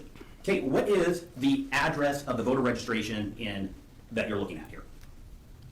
Where would that be? It'd be, you see your name, and to the left of it has a redacted portion, redacted block. Why don't you just raise me? I can't really see this well. Okay, may I approach the witness? You may. Thank you. Okay. Yep. What about? Can you please read for the record the address on this voter registration that's previously been identified as Exhibit 2? 4009 Davis Place, Northwest. And whose address is that? My father's. Okay. And this is the voter registration that is an NPA, no party affiliation? Yep. Okay. And that is the address you lived at in 2020 with your parents because of COVID, is that correct? I was staying there because of COVID in 2020, yes. So this James Fishback voter registration is for the address that's associated with your parents, is that correct? It appears to be true. Okay. And that's not what you told the media in your press conference the day after you received this complaint, is that correct? What is the inconsistency between those two comments? You said at James Fishback that's not affiliated with any address you've had, so. It appears to be an address that you actually stayed at. Well, so I wasn't actually referring to an address there, was I? Well, we'll let the record speak for itself. Well, but was I, yes or no? Yes, you. It's my. Why is the attorney answering questions? Wait. Wait, hold on. Are we doing a Fuck. What's the name of the movie with Jamie Foxx and the one guy? Does anybody know what scene I'm referencing? Where he's like, I didn't actually confess. I said I want to murder him, but that doesn't mean I did. And I said I dreamed of it and I played it over and over again in my head, but that doesn't mean I admitted to doing it. I actually tricked you. What did he say? Complaint, is that correct? What is the inconsistency between those two comments? Fishback voter registration is for the address. Fishback is, who apparently requested an absentee ballot on. It's absolutely false, and we can't wait for a judge to call him out on it. YouTube channel, and we're going to start Law-abiding at citizens, around everything, yeah. minute 10:22.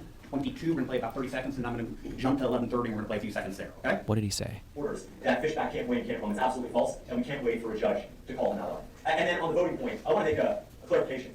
There is someone by the name of James Fishback registered to vote in D.C., not at my property there or my property here. He is not a registered Republican. He's what is called an NPA. And so I know that I think I'm special sometimes, but I'm not the only guy named James Fishback in the United States of America. So whoever that James Fishback is, who apparently requested an absentee ballot in 2024, I don't know why I would do that. I proudly voted here in Florida, where I maintain my voter registration. The truth is, you're going to find... Okay, now I'm going to jump to 11:25-ish.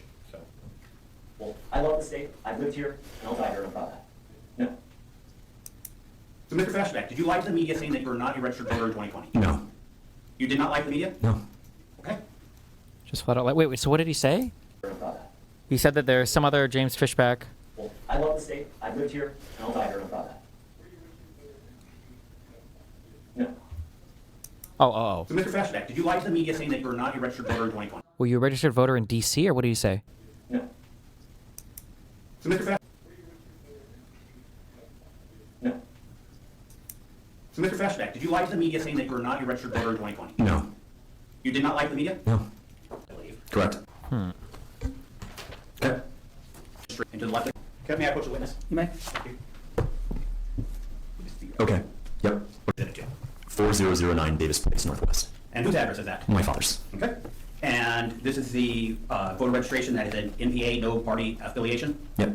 Okay. And that is the address that you lived at in 2020 with your parents because of COVID, is that correct? I was staying there because of COVID in 2020, yes. So this James Fishback voter registration is for the address that's associated with your parents, is that correct? It appears to be true. Okay. And that's not what you told the media in your press conference the day after you received this complaint, is that correct? What is the inconsistency between those two comments? You said a James Fishback that's not affiliated with any address you've had. So it appears to be an address that you actually stayed at for a year. Well, so I wasn't actually referring to an address there, was I? Well, we'll let the record speak for itself. Well, but was I, yes or no? Yes, you. Is my interpretation? Your interpretation. What does the facts say about that video? I was asked, is there someone else named James Fishback? And I said, yes, this is the first time I've seen the voter registration until it was entered into the evidence in this case. Is that your signature on? Did they do depositions for this, or is this like an expedited trial, bench trial, whatever, where they're just like some adjudication thing where they didn't do any depositions at all? Yep. Okay. When was this broadcast? Was it yesterday? Yesterday, 21st. We're going to be bouncing back and forth between a lot of exhibits here. You've talked about a lot of things, but I do have a couple questions. We saw a lot of your utility bills for the property in D.C., correct? Yes. Did we see any utility bills for 2021? We could not access them, actually. So that's a no. We could not access them. Yes or no? Did you present any evidence of utility bills for 2021? PEPCO would not produce them. Yes or no? PEPCO would not produce them. So no, we did not produce them because PEPCO did not give them to us. Yes or no? Did you produce any utility bills for 2021? No, because PEPCO didn't provide them. Yes or no? Did you produce any utility bills for 2022? No, because PEPCO did not provide them. Yes or no? For 2023, did you produce any utility bills? No, because PEPCO did not provide them. They started in 2024. I'm happy, Your Honor, to log into my PEPCO account right now to validate that, right here if you'd like to. Would you like that? We're just establishing what you did and did not produce. Would you like me to log into the PEPCO account right now? That's not the only way you could have produced the stuff. We're an expedited hearing. How could I have otherwise gotten it? Mr. Fishback, just answer his questions. Why is the lawyer getting bullied so much? And as you testified earlier, you did not produce, you have SunPass account from starting in 2019, correct? Correct. But you did not produce any records of the SunPass from 2019 through 2022, is that correct? SunPass did not provide them. We requested them. Okay. And you stated that your SunPass was billed to your credit card, correct? Correct. And you didn't produce any credit card bills from 2019 to 2022, is that correct? That would have been tens of thousands of pages. No, I did not produce credit card bills. I'm just making sure. You did not provide here any records of travel for 2019, 2020, 21, 2022, is that correct? I was not asked to, so I did not provide it. But you didn't provide any evidence of it, correct? Of what exactly? Travel, ticket, tickets showing when you were in the state or when you were in DC? My default was to be in the state, so I could pull some tickets, but there'd be few and far between. I rarely travel, actually.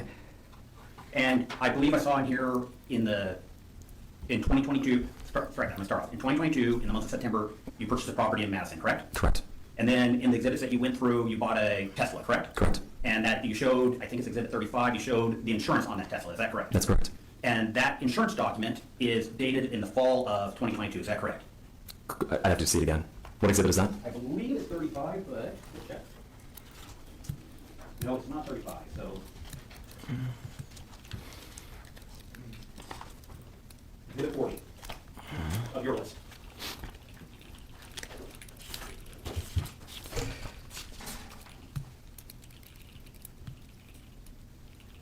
Yep. What is the date of this insurance? October 12th, 2022. Okay, and this is the only insurance document that you produced this December, or this October 12th date, correct? Correct. Okay, you didn't produce any in 2023, 2024, 2025, is that correct? I have active insurance, yes. I understand that. I'm just saying that for the evidence in the court, this is the only insurance document that you showed is of this date of October 2022, correct? That's correct. And this is 1 month after you purchased a property in Florida, is that correct? Correct. And you testified earlier that once you purchased this property in Florida, you moved your stuff out of your grandmother's house and you moved it up to the Madison property, correct? Yeah, in pretty short order. It didn't happen overnight. My dad helped me.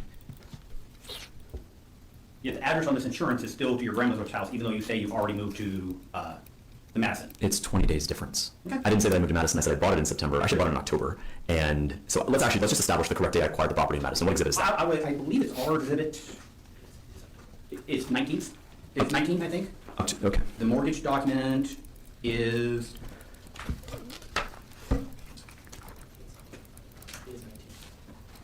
Okay. Exhibit 18 and Exhibit 19 are the two maps. Okay, let's look at Exhibit 19. Go to the upper right-hand corner on the first page. What is the date there? Why is he asking him?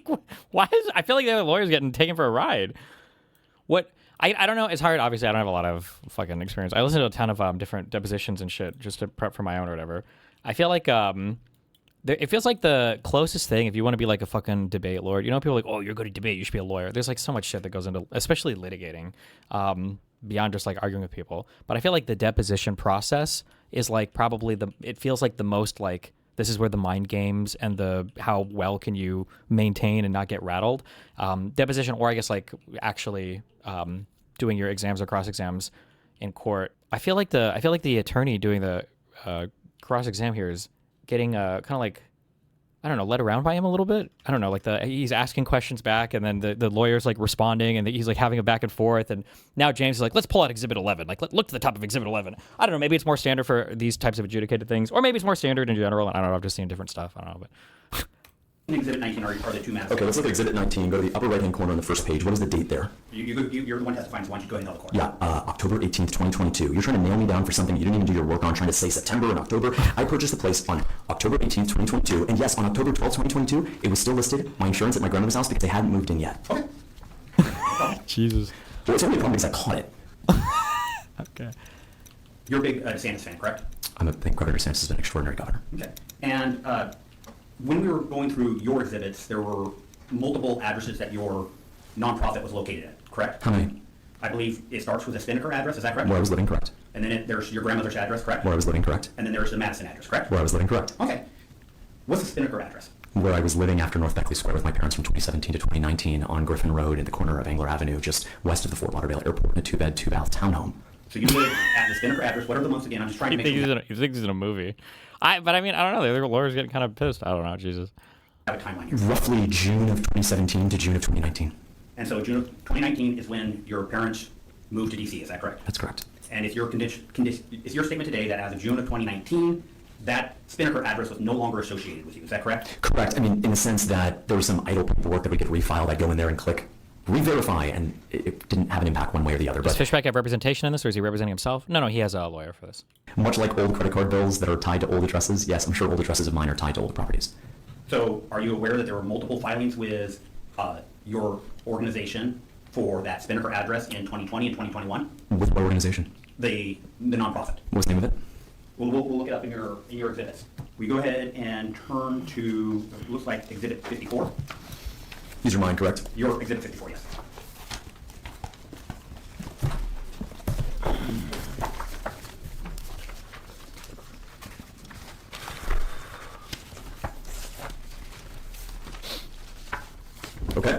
what is the file date of this document? June 2020. Okay, and it's filed with the Secretary of State, correct? Correct. And your testimony earlier is this is the time when you were in D.C. because of COVID, correct? Correct. Maybe after this, Shervin. And what is the address of this for this file? 4920 Spinnaker Drive, Fort Lauderdale, Florida, where I was no longer living at the time. It appears that I erroneously filed this the incorrect address. Okay, It's very easy on Sunbiz to just next. and let's look at Exhibit 52.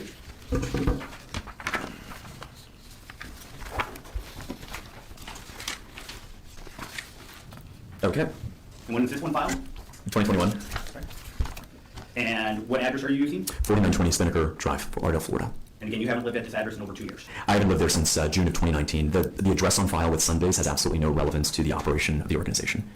Unlike an address for a parking fee or a SunPass or the monthly car insurance, this address here is simply clerical for the Secretary of State. And so, yeah. It is clerical, but on Sunbiz, it's supposed to match the address of your business or your registered agent. I mean, that's, I don't know how big of a deal it is, but. They weren't going to come and see me one way or the other. If you could turn to my Exhibit 36.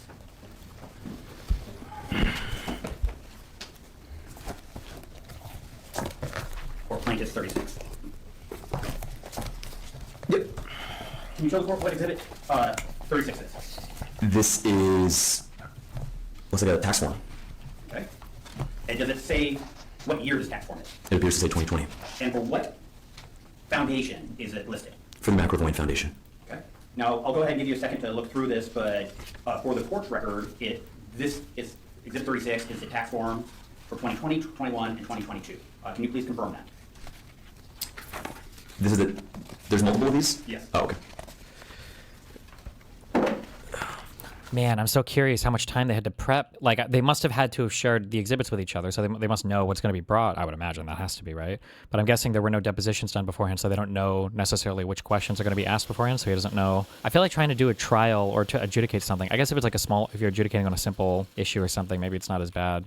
But trying to do this stuff where you haven't like gotten to ask questions beforehand, you're just like shooting in the dark. Okay. You will confirm that Exhibit 36 is the 990 for Metro Buoyant Foundation for the year 2020, Correct. 2021, and 2022. Yep. Yes. Okay. Let's start with 2020. Looking at that form, can you tell us what address is being used on this form that's filed with the IRS for Microvoyant? Sorry, who filed this form? What's the name of the foundation? No, sorry, that's the entity, but who actually filed the form itself? Why don't you look to the last page of the form and tell me? So which one's that? It's going to be the page, I'm finding it right before the Schedule B. So it looks like about 10 pages in. Okay, and that's, okay. Where's my signature? Or were you what was your position with Microvoyant Foundation? Who is Taylor McElvin and who signed this document? I was going to ask you that. Great, he's a tax preparer. I did not sign this document. Okay. So, you're trying to use it to impeach my credibility, but I didn't sign the document. I understand. Who is he? He's a tax preparer. Who does he work for? He works for the McElroy Foundation Corporation. And what was your relationship with the Microvoyant Foundation Corporation? I was the founder. I was one of many employees. I didn't necessarily look through personal paperwork like this. I understand, but we're going to this was prepared by your accountant, is that correct? No, it's not my accountant. It's the accountant of an organization that I am one of many employees to. Okay. If the CEO of Dell, there's an error on the tax returns, we don't try to throw the CEO of Dell off the ballot. But is that, what address is being used? What address did Taylor McElvin use? He incorrectly used an address in Fort Lauderdale, Florida. And what is the date that this form was prepared? Uh-oh. November 12th, 2021, Taylor McElvin in Highland CPA, 4131 Raleigh Street, Denver, Colorado, 80212. Okay. And on October 15th, 2021, you did not live on the Spinnaker address. No, and Taylor should have corrected his mistake. Fair enough. Now, in Schedule B, which is the very next page of the 2020 Schedule of Contributors, if you turn to the second page of that form, can you please tell me whose name appears under number? Like, the lawyer knows the answer to the questions he's asking. He needs the witness to say the answers under oath. Well, if they haven't done a deposition yet, not necessarily. He might know how this guy will answer, how he'll respond if they haven't actually deposed him. So that's why I'm saying I don't know how you would do these like hearings like live, like we do it live without any knowledge of how the other guy's going to respond. You can have an idea of it, but I don't know. Number A. Very second page of Schedule B, 2020 Schedule of Contributors. James Fishback. And what address is used? It looks like Taylor McElvin used Davis Place Northwest, In what city? Washington. Washington, D.C., correct? Correct. Okay. Again, I didn't sign this form. So now let's turn to the 990 for 2021. Yep. Okay. And again, this is for the foundation, correct? Yes. And what address is being used for the foundation? Looks like Taylor McElvennon, a resident of Denver, Colorado, is using an address in Washington, D.C., or in Fort Lauderdale. He's using the Spinnaker address, correct? Correct. Again, in 2021, you had no relationship with the Spinnaker address, correct? So I did not, and that's been my testimony since the very beginning. I'm not sure why you're asking me about what an independent tax preparer did at an organization that I'm one of a dozen members of. Did anybody else in your organization live at Spinnaker or ever live at the Spinnaker address? No, but the Spinnaker address was related to the organization at one time, which you conceded to earlier in 2017 and 2018 and 2019. This is the organization address. This is the founding document used for the charter of the McElvennon Foundation Corporation, filed in June of 2019 with the Florida Department of State Sunbiz website. So you're making it sound like this address came from nowhere, but more than that, I didn't sign this paperwork. Can you please turn to the second page of Schedule B for the 2021? What page is that? Lawyer didn't Second make page, that Schedule time. B. Sure, I see it. And contributor number 8, who is that? James Fishback. And what address is being used? Looks like Taylor McElvennon put a DC address. Now let's go ahead and turn to the 2022 tax return.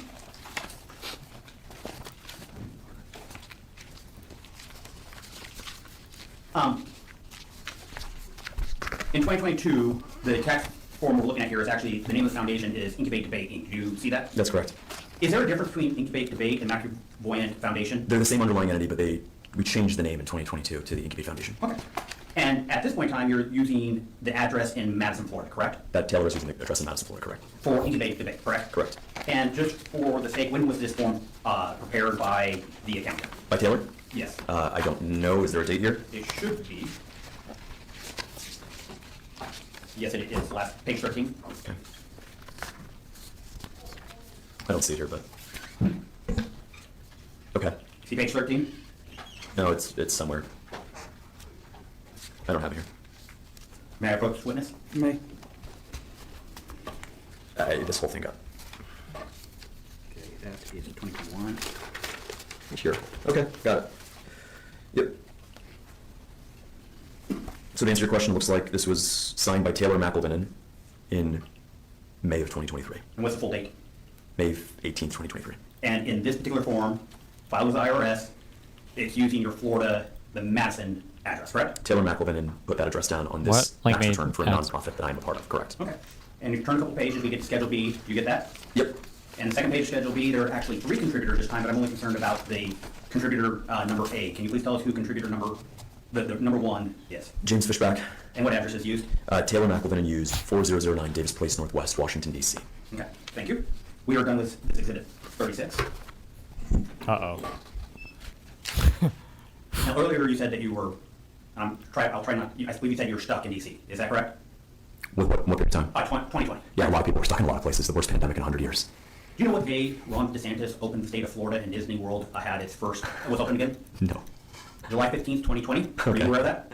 No, I was not. Okay, on July 15th, 2020, Ron DeSantis opened up the state of Florida, and yet you don't return until the month of December. Is that correct? My grandmother was 95 years old, immunocompromised. She had glaucoma. She could barely walk. If you're saying that because I didn't go home to my grandmother because Epcot was open, that's disgraceful. Hold on. Mr. Fishback. You're- Oh, no, he's getting mega rattled. The judge is about to tell him to chill. I wonder what his lawyer is saying right now. I don't really want to. Again, everything I say is like, I don't. What the fuck do I know? If you feel like under cross, if you feel like the guy is asking things that are misleading or not fair, like I think you answer to the best of your ability as clearly as possible. I imagine you should let your lawyer on redirect clarify some of the record. So if he's asking you a question about, well, in the tax forms, blah, blah, blah, like, I guess it might be tempting to be like, I don't have, that's not me. I didn't prepare that. That was, right. You might be tempted to argue there, but one, you could fuck up and say a lot of dumb shit or rattle yourself and like fuck up in future testimony. But like, if you have a good lawyer, this is what you fucking pay your fucking lawyer for. On redirect, you should say, James Fishback, can we turn your attention to these tax forms? Have you ever seen these tax forms before? No, I have not. You ever sign any of these? You ever verify any of the filings? Was there a request for you to verify the address? Nope, I've never seen these before in my life. Like, okay, thank you. And then, I think, like, Destiny, wrong. Your lawyer doesn't give a fuck. They get paid either way. You get a debate, opposing counsel. This is why you don't have an MSJ judgment yet, loser. True. My grandmother was 95 years old, immunocompromised. She had glaucoma. She could barely. He's trying to control the optics so hard, and he's good at it. I feel like that is going to come down to the judge a lot. Like even, I would say that, I don't know if there's a difference in jurisdictions or local. I've always heard horrible things about local judges. But even Brettler, when he was talking for my last hearing, I think fuck, what were they arguing about? It had to do with the show cause for why Pixie fucking skipped her deposition. And Bretler was getting pretty superfluous with the adjectives. And I think at some point, Becerra was like, Bretler, I appreciate the candor or something, but like tone it back. And he was like, okay. So, and this isn't even a lawyer. This is just the witness who's like not even answering the question directly. So I don't know. Maybe some judges like it. Maybe some judges fucking hate it. But Yet you don't return until the month of December. Is that correct? My grandmother was 95 years old, immunocompromised. She had glaucoma. She could barely walk. If you're saying that because I didn't go home to my grandmother because Epcot was open, that's disgraceful. Mr. Fishback, hold on. Mr. Fishback, your attorney is going to get an opportunity. oh, shut fuck. He's just gonna explain. My bad. Okay, yeah, the judge is gonna explain it. I would also be careful too because like you really just can't. Just in my opinion, okay, like I said, I consider myself to be a pretty smart guy, okay? I really do. I think I'm better on my feet than most people.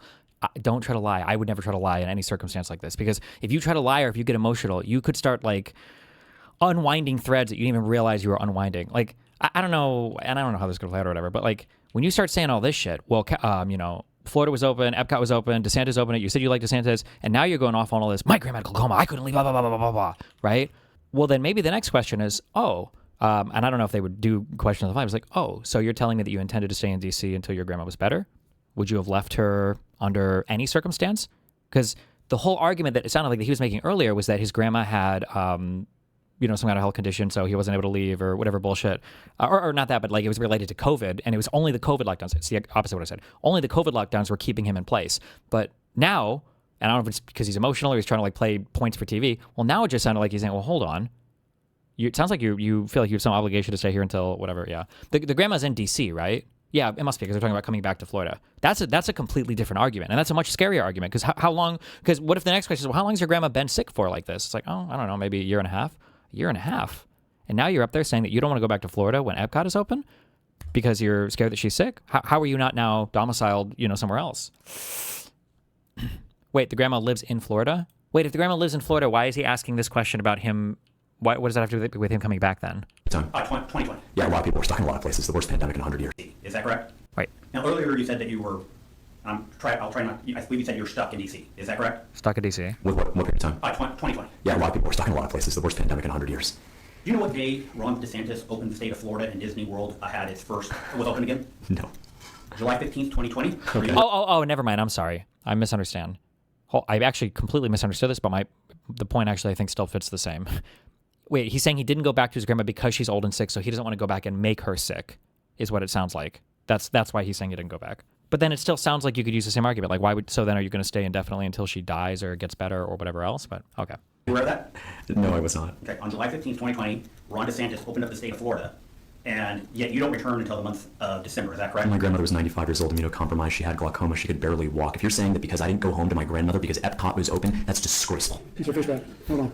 Mr. Fishback, your attorney is going to get an opportunity, when this attorney's done, to come up and ask you questions and give you a chance to clarify things. That's the time to do it, okay? Try to focus on the question and just give the answer. Yes, Your Honor. So in December of 2020, you moved back in with your grandmother after staying in D.C. most of the year, correct? Yes, because of the lockdown.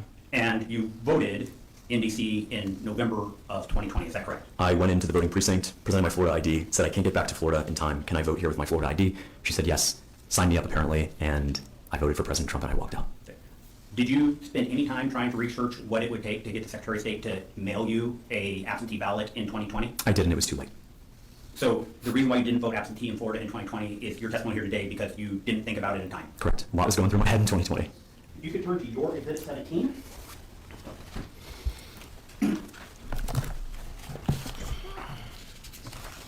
Yep.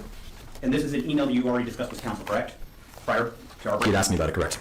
And this is an email dated November 3rd, 2020, is that correct? The day of the 2020 election, correct. Okay. When you read it for the record, I did not hear you. It sounded like you skipped the word virtual debate when you read it, so I'd like you to read the entire email. James Fishback, James at incubatedebate.org, Tuesday, November 3rd, 2020 at 11:49 a.m. to Jessica Corlevan at browardschools.com. Dear Jessica, I really hope this finds you well. I organize Incubate Debate, a nonprofit initiative that hosts virtual high school debate tournaments and a virtual winter and summer debate institute for students across Florida. All of our programming is free for all students. At our tournament last month, we had 98 students participate from 17 high schools across the state. Your student, Stacey Mwangi, participated at the tournament and our debate institute this past summer. It would be great to speak with you about our initiative and opportunities to work together. When would work best for a quick phone call? James D. Fishback, James at incubatedebate.org, and then my phone number. Would you agree that in September of 2020 that you had an online Incubate debate? Yes. Okay. Would you agree with me that in November of 2020, you had an online Incubate debate? Yes. Would you agree with me that on around October 2nd of 2021, you had an Incubate debate online? We had both in-person and online activities, correct? But was the one on, October 2nd, 2021, was that online? What day of the week was that? I couldn't tell you. Sorry, Could I read a document that might help refresh your Sure. recollection? Yep. It says online Florida, US, correct. Incubate, as I've said, hosts both in-person and online programming.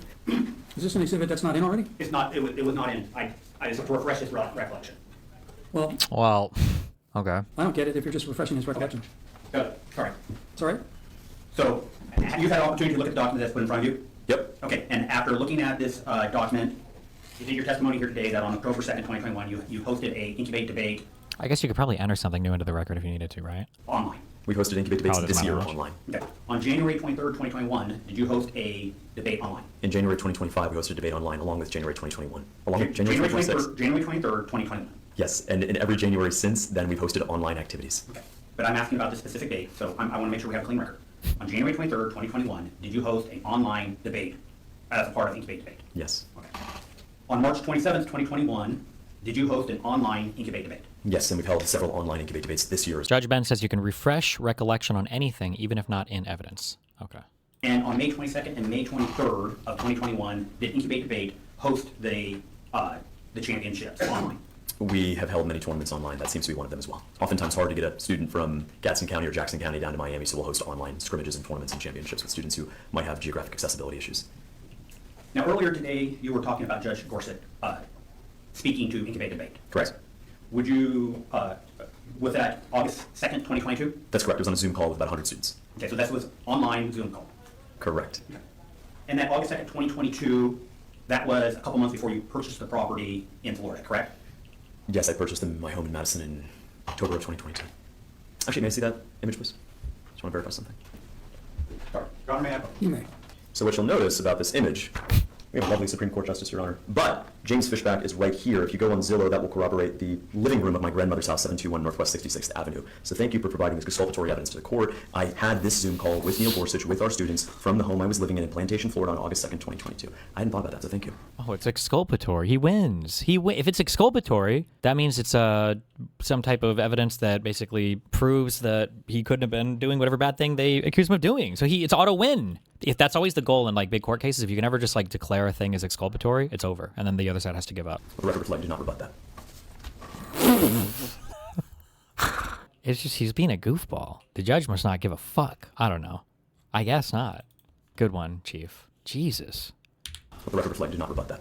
Regarding your voter registration in D.C., have you made any attempt to unregister to vote in D.C.? No. I don't stare at the ceiling wondering how I'm going to resolve clerical issues in other parts of my life. Did you ever file with the county recorder in either Madison County, Broward County, or any county of Florida a manifestation of domicile in the state of Florida for the year 2020 or 2021? What does that mean? Well, Florida Code 22217 allows those who are out of the state for a period of time to file a manifestation and evidencing of domicile in Florida. I'm just checking, have you ever filed such a? Is that required by law? Is Mr. it? Fishback. Mr. Fishback, please answer the question. I don't know what that is. So the answer is no, you never did. I never filed something that I've never heard of until about 20 seconds ago, no. Fair.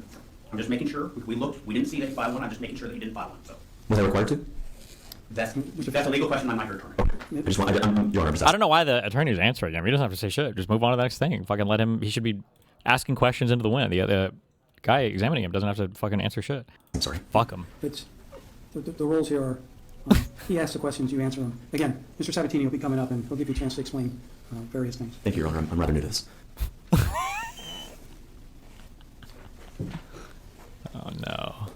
Yeah, the extra information makes him sound hella sus. It does. But also, I don't know if is this like an evidentiary thing? Well, no, because it's like multiple days long. This must be the trial. So I guess it's like a bench trial thing or some kind of bench adjudication thing where the judge himself is going to be making the ruling at the end. If you can go to Exhibit 22 of Plaintiff's Exhibit.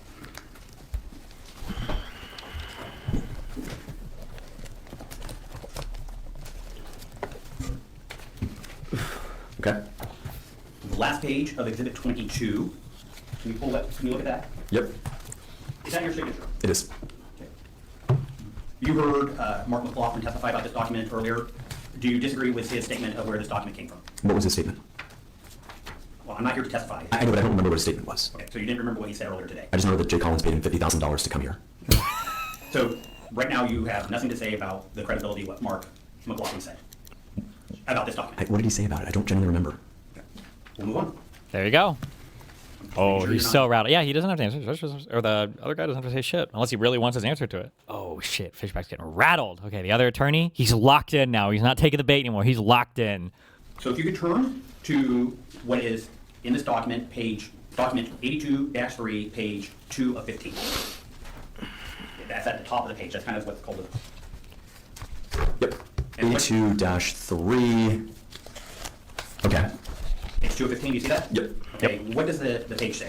Not the header, but what's the title of this document we're about ready to look at? It says Form 1045.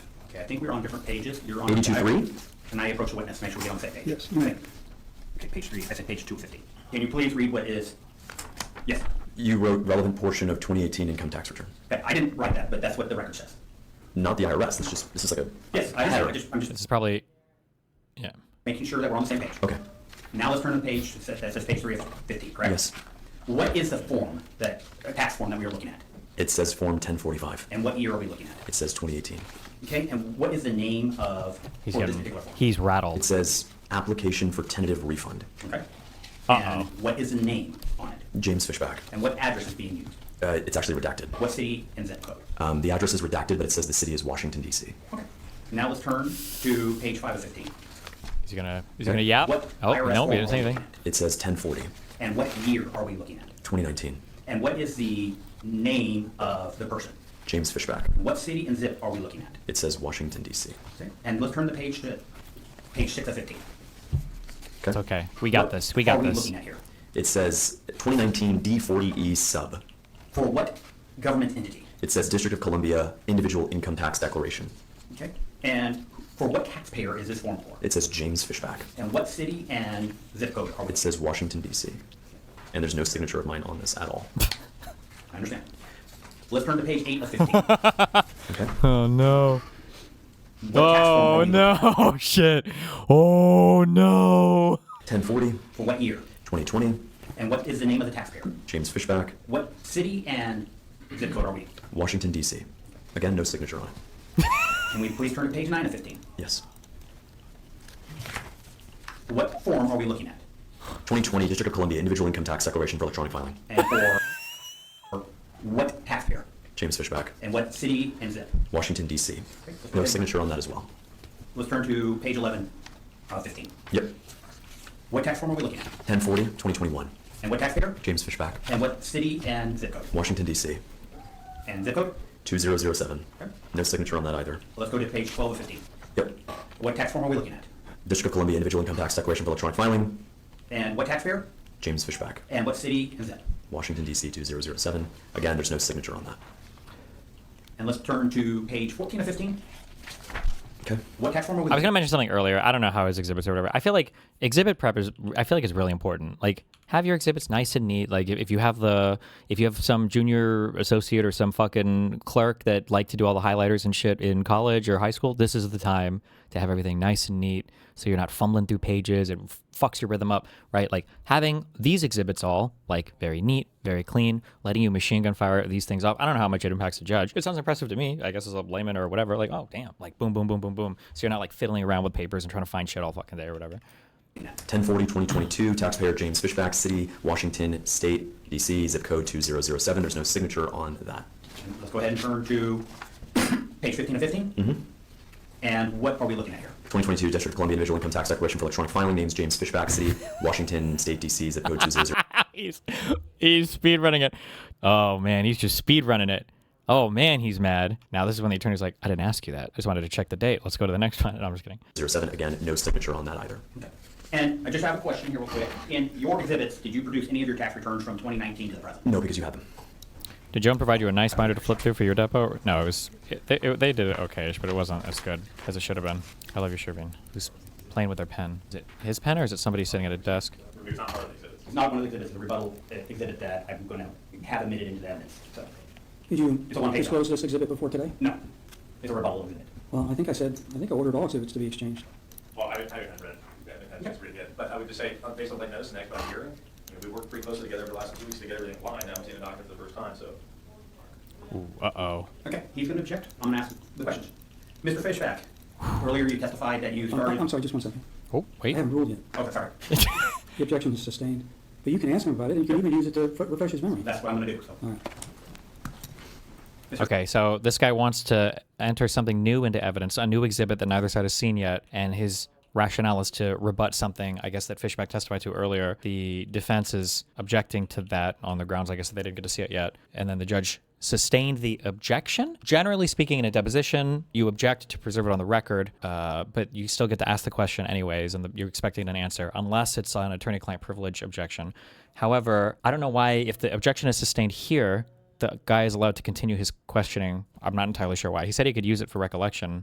Maybe he can't ask questions related to the document. I'm not sure. But You can ask him about it, and you can even use it to refresh his memory. That's what. Okay, sorry. The objection is sustained. But you can ask him about it, and you can even use it to refresh his memory. That's what I'm going to do. So. All right. you can ask him about it. Mr. Okay. Fishback, when did you start working for Greenlight? I believe early 2021. Do you have the exact date? No. If I showed you your employment letter of agreement with Greenlight, would that help refresh your recollection? Happy to take a look at anything. Your Honor, may I approach? Yes. I don't understand the point of this. So he's not allowed to enter it into evidence, but he can use it to ask him questions, and then if he doesn't know the answer to the question, then he can show him the document to refresh his recollection, which I feel like is more or less entering it. I don't know, whatever. Have you had an opportunity to look at the document I put in front of you? Does that refresh your recollection as to the date that you were given an offer to start working at Greenlight? This says Dear Will. Uh-oh. But who's it addressed to? It literally says Dear Will. My name is James. I understand that, but who's it addressed to? It says Dear Will. Who is the letter addressed to? It literally says Dear Will. I understand that. I'm not Will. But look at the address Okay, above it. Hold on, just hold on. This isn't in evidence. It's being used to refresh. Yes. So don't talk about the actual document. Just ask the question. Okay. And Mr. Fishback, if that helps you remember, then just answer. Yes, Your Honor. Okay. Have you had a chance to review this document? Yes. Does it refresh your recollection as to when you were given an offer letter by Greenlight? Not really, because it says Dear Will. Okay. Is this particular... Like, the problem is I don't know if he's lying or not. If you're being honest, I think you can answer honestly. So, like, if it doesn't really refresh his recollection, if he looks at the document, I think he could just say, no, I don't remember, and this isn't helping me remember. That's my honest answer. That's the best answer I can give you based on what's in my brain. But it doesn't really help me. And that's it. The attorney can't, it's not like he can enter this document into evidence and then use it to impeach his character. He just gets to ask questions, and if Fishback doesn't remember and the document doesn't help, and the document doesn't help. I mean, and Fishback could lie, right? So, but I don't know. That'd be my guess, yeah. Is this particular document that you're looking at addressed to you at an address in D.C.? No, it says Dear Will. You're talking about the salutation. I'm talking about the address. Okay. It's addressed to Will, and my name is James Thomas Fishback. It's not refreshing. Like, it feels like the judge just told him not to do this, and he's trying to ask him. It feels like the plaintiff is like, or the opposing counsel? What would you say? The plaintiff, the litigant, is trying to basically enter this document into the record by having Fishback read it. But Fishback can't just read the document down to enter it into the record, which is essentially what he's asking to do via his own testimony. He can only use this to see if it refreshes a recollection. I understand now why the judge did it like this. There is a distinction here. The attorney can't just bully him into answering every question to get the document of the record. He's cheating. I imagine the judge is about to shout at him, would be my guess. About the address. Okay. It's addressed to Will, and my name is James Thomas Fishback. It's not refreshing my memory. Okay. If I think he answered that it did not refresh his memory. Yeah. Yeah. That Move means on. you have to. Yeah. You can't pursue the questions on it then. Yeah. Oof. I wonder what that line of questioning was for. And it was a rebuttal, too, so it was a rebuttal to something he said earlier as well. So they must have felt like it was important, but... What day did you purchase a Tesla? How? In December 2022. Okay. Got it on eBay. Okay. And in October 2022, you moved, as you say, from your grandmother's house to the Madison property. Is that correct? That's correct. If you could turn to Exhibit 27 of your exhibits. This is the Tesla order. 22. Fishback's lawyer should surely have been objecting to every request to read off the document, right? I've gone through all the objections several times, and I don't remember them all, but I'm not sure. What would the objection even be? Objection... Fuck, I heard so many of these in my deposition. It would be objection, like, refers to evidence not in... or refers to document not in evidence, basically, I think, would be... I don't know if that's a formal objection or what the objection is called. Yeah, and then it would be after that... Also, the nice thing about giving simple answers is if you say, like, does this refresh your recollection? And you say, no, it doesn't. Are you sure? Look at this. No, objection. Asked and answered. Move on. Go to the next. Oh, yeah, evidence not in record. I don't know. Is that a formal objection? Evidence not in record is one. or like reference to evidence not in record. Like if you say like, can you read this form? What is the address on here? Then it'd be like, objection. This is not an exhibit. That's, I don't know what's the name of the fucking what's the name of the objection? Where's the judge guy in Kick Chat? Improper foundation, is that the name of it? Objection to proper foundation, because it's for evidence not in the record. And then it would be asked and answered, and then go to the next. Yeah. No, 27. Assumes facts not in evidence. Oh, that's another one I've heard a lot. Assumes facts not in evidence. Oh yeah, every single read of that document I think would be assumes facts not in evidence. What is he reading from? This is a document of professional recollection. That's it. Maybe, I don't know. I don't know why his lawyer is not objecting to anything. It seems like his lawyer is AFK. But also, this might be a totally different set of standards again for this whatever type of hearing or whatever this is. So. And you remember testifying as to this, that this charger was sent to your grandmother's house, correct? Correct. And that was the Charger Tesla. Correct. But you've already moved all your stuff to your house in Madison, correct? I have not moved all of my stuff. I purchased the home in October through the Just say no. Shut the fuck up and just say no. I haven't. What? Another thing too is when you talk a lot. Maybe I don't know. It's a feeling I have. I don't know. When you talk a lot, I feel like you're kind of doing the guy's job for him. Like if the answer is no, then just say no. But why give all this extra info and help the other lawyer out? It's his job. He's the one who was supposed to prepare for the trial. He's a litigator. Make him do the steps to ask the questions. Don't volunteer all of it yourself. I don't know. Fall all the way through to Easter was the process. I never hired a moving crew. Between my dad's 2004 Honda CR-V Silver and my new Tesla Model Y, I would make trips to and from to move things, and this is where I was at the time. Okay. Me, control counsel. Oh, somebody else. Whoever's mic is on is doing the fucking pen thing needs to stop. Jesus. I wonder if they can all hear that or not. Or if we're just getting a different like audio feed. Your earlier testimony is that you seasonally lived in D.C. and seasonally you did not, correct? I visited my parents in the summer, yeah. Is it more likely than not that at some point you probably did use the D.C. address for certain things if it was convenient? I often would, because between living even in Madison to living between my grandmother's place to traveling across the state for Incubate Debate, I was very rarely in the same spot. And so, yeah, I would use my dad and mom's house to receive mail, refund checks, credit card statements, et cetera, because they would be able to open it and send it to me. Did you ever knowingly tell someone that you lived in D.C. because you were trying to get them to believe or to know that you were a so-called permanent, full-time D.C. resident? No. Did you use the address because sometimes you would be there for a couple months or a month and it was more convenient? Indeed. And in fact, my wife, as she's changing her name right now, just sent a lot of paperwork down to her parents' home. And so that's something that's very common is to use. You also like, again, keep everything I say with a grain of salt. I say this so many times. Like, he is paying for a lawyer, I imagine. Probably paying a decent amount of money for it, I would imagine. Trust your lawyer. Let your lawyer ask the questions. You don't have to volunteer a ton of information. Let your lawyer ask the questions and just answer simple questions and assume that he knows what he needs to get done. It's not your job now to tell a story under direct examination. This should be the easy part. But use a central location to send a lot of mail, especially as much as we're traveling. The press conference that was played, when was that in regards to when you learned about the lawsuit? Was that That was the day after I learned that Jay Collins, a man from Montana, had hired a California lawyer, including an individual who represented Nikki Haley, to sue a fourth-generation Floridian to illegally and illegitimately remove me from the ballot. He's in third place. I'm in second. Was the conference within roughly 24 hours when you learned about the lawsuit? Yes.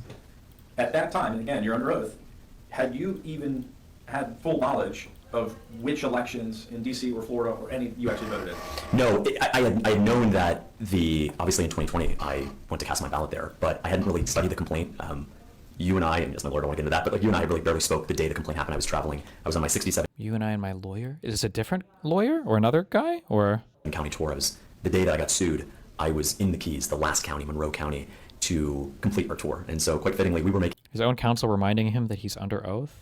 Well, if you should know the answer to the question, right? Like, I mean, like, I don't know how much these like flourishes help. I don't know how much these flourishes help with like a judge. But like, if Brettler was asking me on a redirect, he was like, Stephen Bonnell, have you ever sent the Pixie video to any other person? I remind you, you are under oath. No, never. Oh, and that's it, right? It's like a flourish, I guess. Making history by visiting all 67 counties. My opponent, Jay Collins, was making history by using taxpayer money and California lawyers to sue me. And so I hadn't spent much time looking at the details of the case. So your first and instant reaction was this is probably incorrect voting records, correct? Correct. Yeah, I don't know how common this is, but like, yeah, I've It was just regular. This guy was talking way too much. Regularly done. Answer not the question. 5 words, okay? I will fucking kill you if you answer another question with more than 5 words, okay? Oh, shit. Shut the fuck up and answer the goddamn questions. I feel like his yeah. I was going to say, it's kind of scary having his lawyer wasn't objecting at all. And sometimes that can give you maybe like a little bit of an indication too that you should shut the fuck up. Like if the opposing counsel is asking you like a ton of bullshit questions over and over again, I feel like at some point, if you hear your lawyer start objecting on it, it should kind of clue you in. It's like, okay, hold on, this guy's trying to fuck me up, you know? But his lawyer, I think he had a single objection. It was just something new being entered into evidence. But again, maybe that's normal for these types of hearings or whatever. Like, I don't know. I knew that I had been up there at the time of the 2020 election, but the question that was posed to me in the press conference was, did you have an active voter registration? And that's obviously no, as I understood it. Were you surprised to learn that you actually, when you did vote that one day, didn't even choose a political party, that you did it so quickly you were not even choosing completely? Correct. I came with my Florida ID. Can I vote? I can't get back to my state. She handed me a tablet. I signed it. I went in there. I was out of there in 5-10 minutes. So with that said, was there any other reason why you didn't even click or choose or toggle back and forth between one of the political parties when you voted? It doesn't even have a party, correct? Yeah, it doesn't even have a party. Was that because you were in a quick rush? I was in a rush. I wanted to be able to vote on time, so I didn't not vote in the 2020 election. So did it surprise you when you're being accused of having voted in an election you couldn't remember, and that it was from a non-party perspective when it was all very confusing. I didn't even remember the non-party affiliated thing. And so when the member of the press asked me, there's a man by the name of James Fishback, and he's an NPA, and you vote, I had no idea what they were talking about. And then I got a chance to review some of the stuff, and then after our conversations, it was clear that this was something I was familiar with. Also, you've seen documents that have you affiliated with one address in D.C., another one with a different address in D.C., and of course a bunch in Florida. Did you think that maybe the accusation was that they were saying your dad voted, your father voted, and not you? Was that your first impression? That was my first impression as well. My dad and I have a very similar name. I'm James Thomas. He is J. Thomas Fishback. And so I know that he's voted in D.C. He is a D.C. resident. And I was confused by that as well. How long have you self-identified as a Republican, even privately? Since I was in high school. So was there any other reason why, other than haste, based on your testimony, you didn't even choose a party when you went in and voted? Just haste. Did you make attempts to get early utility records? I did. And you were unsuccessful? I was unsuccessful given the expedited hearing. Tell us more about the Spinnaker address and its relevance in this case. We lived at 14631 North Beckley Square, which is the video in front of that childhood home there. We lived there from 1996 to 2017. We moved out and moved to a townhouse, 2-bed, 2-bath in Fort Lauderdale. That was the Spinnaker address. So we lived there for 2 years. In 2019, for the first time in my life, really, we kind of forked off. So my mom and dad moved up to D.C. I moved in with my grandmother, who lost her husband, my grandfather, a year prior. And so that was kind of the original forking off, where they went up to D.C. and I stayed with my grandmother, moved in with her. Previous addresses, did you ever utilize the option that the U.S. Postal Service has to have your mail forwarded even after you leave the address? I don't know that I did myself. I know that my parents did, but I often use the poor man's mail forwarding service, which is to give it to your mom's address and then have her send you a UPS envelope every month. So I want to very clarify your visits to D.C. When was the first time you ever visited D.C.? Do you remember? When I was a kid, maybe when I was 9 or 10 years old. I actually remember it because it was during the 2008 financial crisis, and my dad, my sister, and I were there alone, and my mom wasn't with us. And we were right outside the Department of Treasury, and Hank Paulson, who was infamous for walking the streets of D.C. without a Secret Service detail, had walked by us. And my dad said, "Hey, Hank," and this is in the throes of the 2008 financial crisis. I remember having Five Guys for the first time, but that was really the first time I'd ever spent time in D.C. And you went there, when did you decide you wanted to go to Georgetown over some other elite university or good college? I applied to Georgetown, got in, it was my dream school, and I got in senior year of high school, and then I went there and did 2 years there. So you visited D.C., came back, you went there for college, you came back, you lived up there for a period, came back, you bought an apartment, came back. Do you still go back and forth to D.C. to this day? I do. And where do you go when you go up there? So right now, my sister's living in my apartment. Prior to that, a friend had been living there for 7 months. And so when I go there, I'll either stay on my parents' couch if it's a day or two, or I'll stay at a hotel. All the times you've gone there, back and forth, even once, did you ever make the decision that this was going to be your permanent abode? No. What's your favorite restaurant in Washington, D.C.? What's the best restaurant in Washington, D.C., and why is it Cafe Milano? It probably is Cafe. Where do you eat? Freaking epic. I almost always eat out because I really don't have stuff at home to cook with. So I like Cafe Milano. I like what's that place? The Italian restaurant, I think off of Georgetown. Yeah, that's one of them. What you talked about? You cookware. What is the most amount of cookware you ever had in that DC apartment? An air fryer. I've used the stove to make popcorn. During this whole period we talked about, from when you're 18, we talked about prior, but from 18 to this day, have you ever, as you know, from the first time you voted in Florida through now, has your voter registration in Florida ever lapsed? No. If somebody told you tomorrow you have to unregister your vote in DC, would you even know how to do that? No idea. Have you ever met someone who's unregistered of voting? No.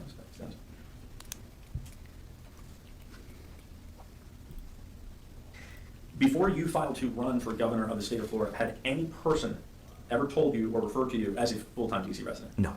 Can you, again, you're under oath, can you think of one person that thinks that you're actually a full-time resident before you filed for office, and obviously political things happen? No. Did you ever represent to anyone in the incubate debate space for 7 years that you were a full-time DC resident? No. And again, revisiting your earlier testimony, you understand the position you're in. If you're lying, you're guilty of perjury, but the documents that you signed if you meant them to be true, and you intentionally made those signatures on the two documents, the mortgage document and the voting document, you could be found guilty of perjury, correct? I understand that. And you understand that in your testimony, of course, you didn't mean to, it wasn't your ID, you didn't have knowledge of what you were signing up for, you didn't understand the legal significance of what you did, but you did in fact check the box. That's correct. But what would be the, would you be lying to the court right now if you told me that, if you said that you made those, you checked those boxes honestly, that was your intent to do, and you meant it as a truthful statement at the time? I would be lying if I said that, and if I'm criminally prosecuted for telling the truth today, I will face that fate soon enough. Oh Thank my you. God, bro, Mr. Sabatini, chill. may I ask you, when the parties refer to apartment, are they referring to the condo? Yes, sir. Oh, thank you. Yes, sir. Yes. Are you, it looks like you're getting ready for recross. Yeah, the last question he asked, he set up a question that I asked, so. So you're wondering whether I would grant recross? Yeah. Okay. He has to ask. Uh-oh. Yes, very quickly. Yeah. Okay. He's got A second ago, lunch. you talked about you just ended the question regarding criminal prosecution for signing the mortgage, that you hope it doesn't happen, but that's a possibility, correct? Sure. Okay. Sure. Are you familiar with the Lisa Cook case? Yes.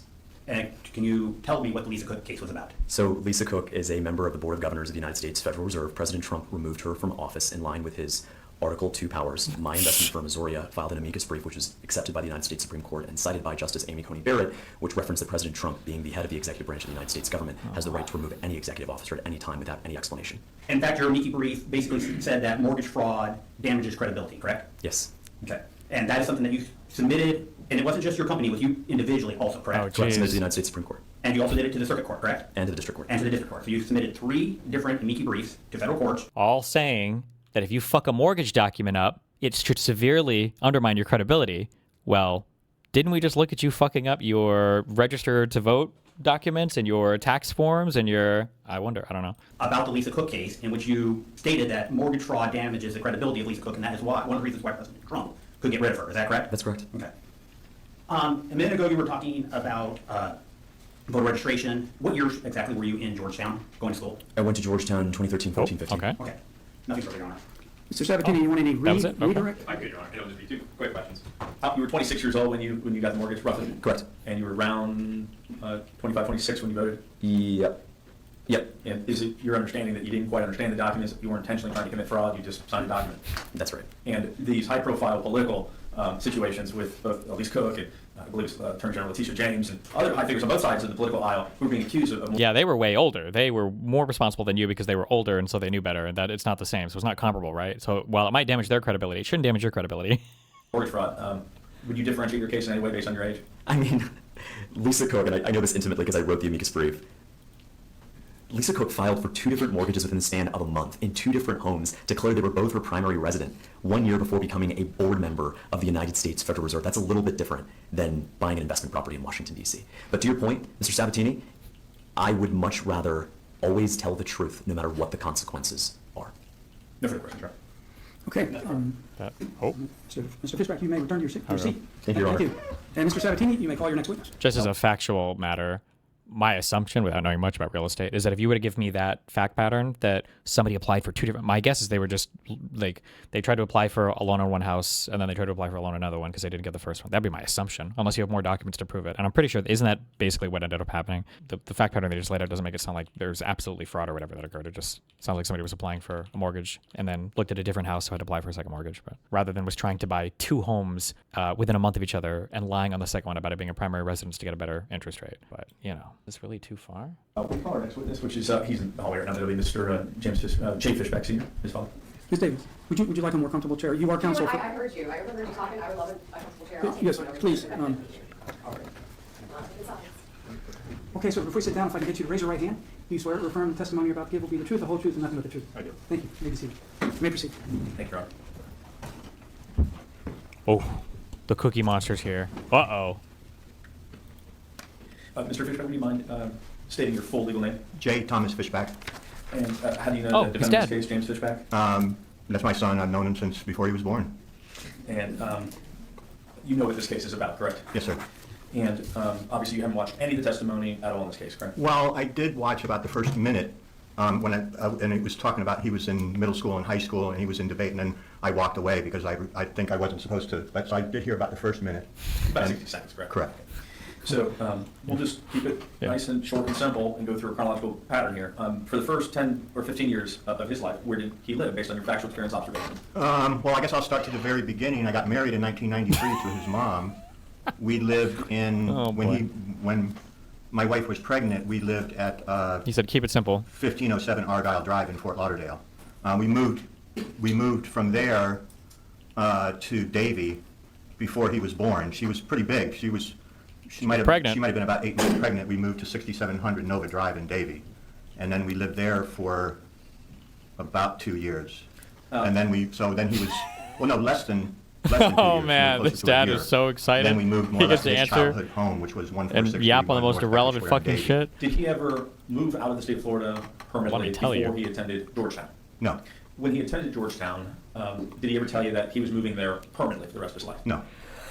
Where did he move after Georgetown? He,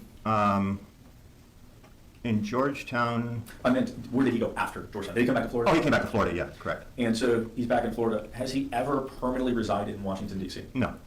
Has he ever told you that he ever had the goal of permanently living in Washington, D.C.? No. Were you with him when he got the mortgage for the house when he was in his mid-20s? Your Honor, these are leading questions.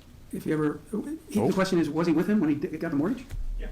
Overruled. It's been a whole series of. Overruled. Damn.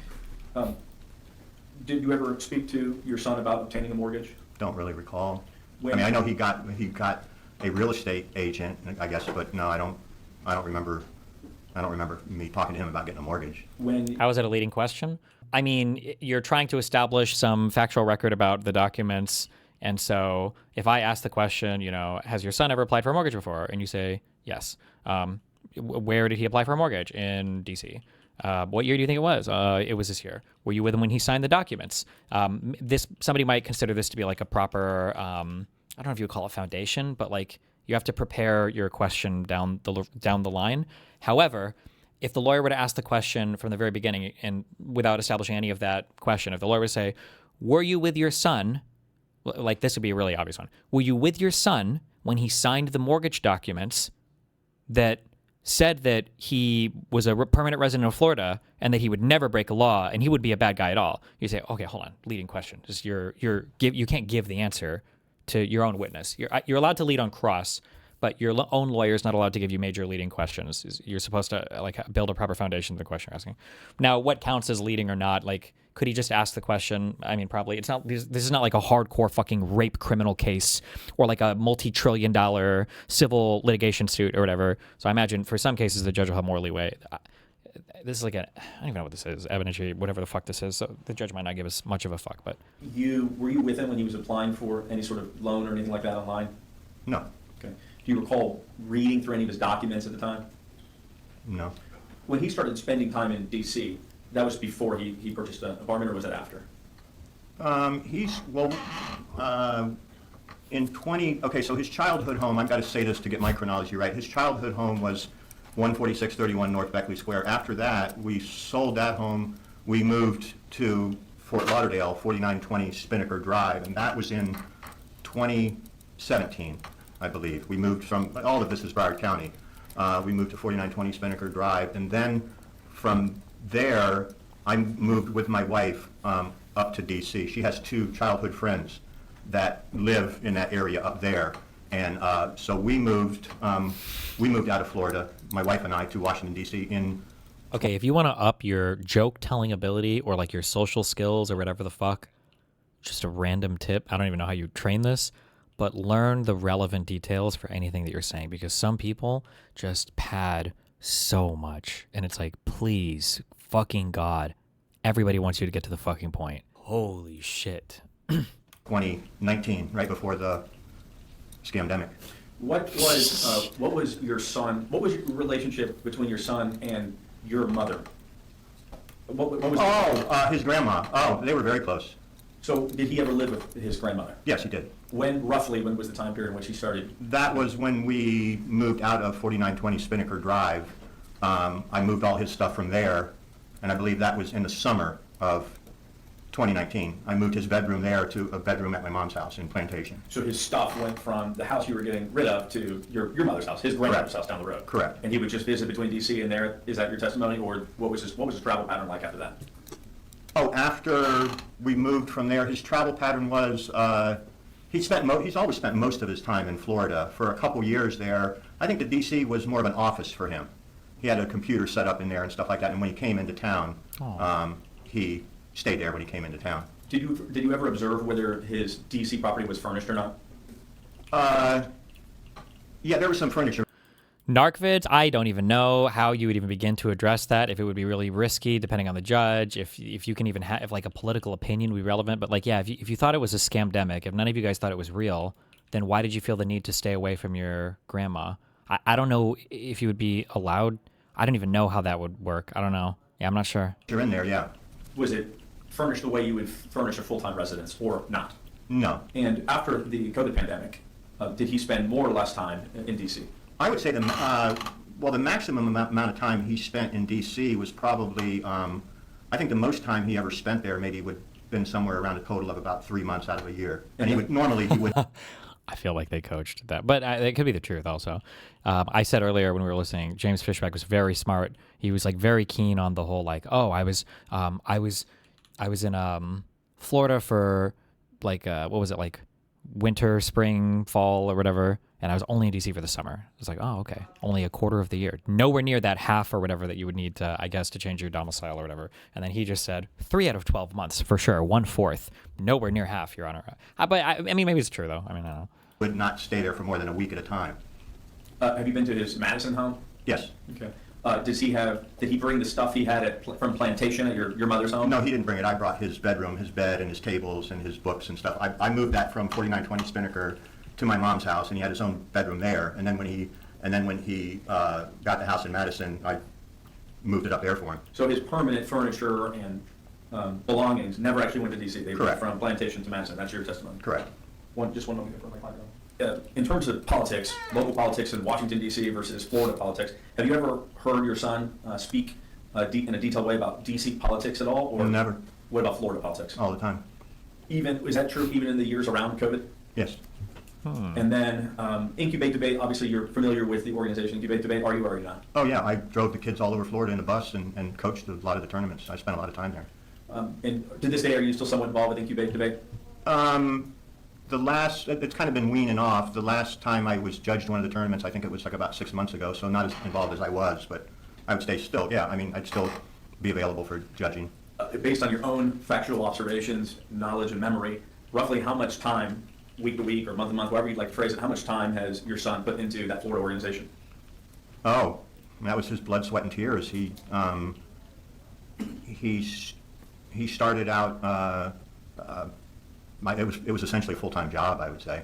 Do you ever recall him being more occupied or employed with some organization or institution that took his energies out of the state more than Incubate Debate or something in the state of Florida? Has he ever been more pulled away from the state of Florida in his work life? Well, time-wise, I would say it was the Incubate Debate was the majority of his time and effort, even when he was employed. No further questions, Your Honor. Very good. Cross. We have nothing, Your Honor. Okay. Mr. Sabatini, may this witness be released? Yes, Your Honor. Yes, defense, excuse me, plaintiff? Yes, Your Honor. Okay, sir, thank you so much. You may be excused. Thank you. And Mr. Sabatini, call your next witness. Our next witness is Alex Mugia. We're going to grab him right now. And Your Honor, for this witness, he is now permitted to stay in the courtroom if he wants. Okay, sir, come on up here. I'm going to have you sit right here. And right before you sit down, if you'll stand and raise your right hand, do you swear or affirm testimony you're about to give will be the truth, the whole truth, and nothing but the truth? I do. Thank you. You may be seated. You may proceed. Thank you, Your Honor. Please state your full legal name. Alexander Joseph Mugia. And how do you know Mr. Fishback? Well, he's been like a mentor and a friend for roughly a decade. How did you meet him? I met him when I was in high school. He was my debate coach. Where'd you go to high school? Center for International Education, a Cambridge associate school based in Homestead, Florida. Homestead? Yes. And what year was that you met him? Probably 2018, 2019. And you said he was your debate coach, is that what you testified to? Correct, yes. So did you end up joining his organization, debate organization? Yes, this was like pre-Incubate Debate formally being an organization. It was originally kind of a summer camp at the University of Miami. And that was in 2018? Yes. So in the last 8 years, 2018 to 2026, how closely have you maintained a relationship or communications with him? Well, I feel like we probably speak once a day. When I was at the University of Florida, I invited him out to speak to our various college clubs at the business school. He gave me a lot of advice on career. When I was working at JP Morgan, he gave me career advice. So I was working with him pretty much, I feel like, every day. Where do you work today? I currently run my own business advisory firm based in Miami, Galvez Strategies. I'm not great at math, but I try to do the numbers in my head real quick. If you talked to him almost every day for that period of time, is it like 3,000, more, 2,000 times, right? 2,000 times. I suppose so, yes. At least. Yeah. Okay, so phone call, text, various means? Or? Predominantly, I guess, text. Phone calls maybe once every other day, maybe. And you know what this case is about, obviously, correct? Yes. You're under oath.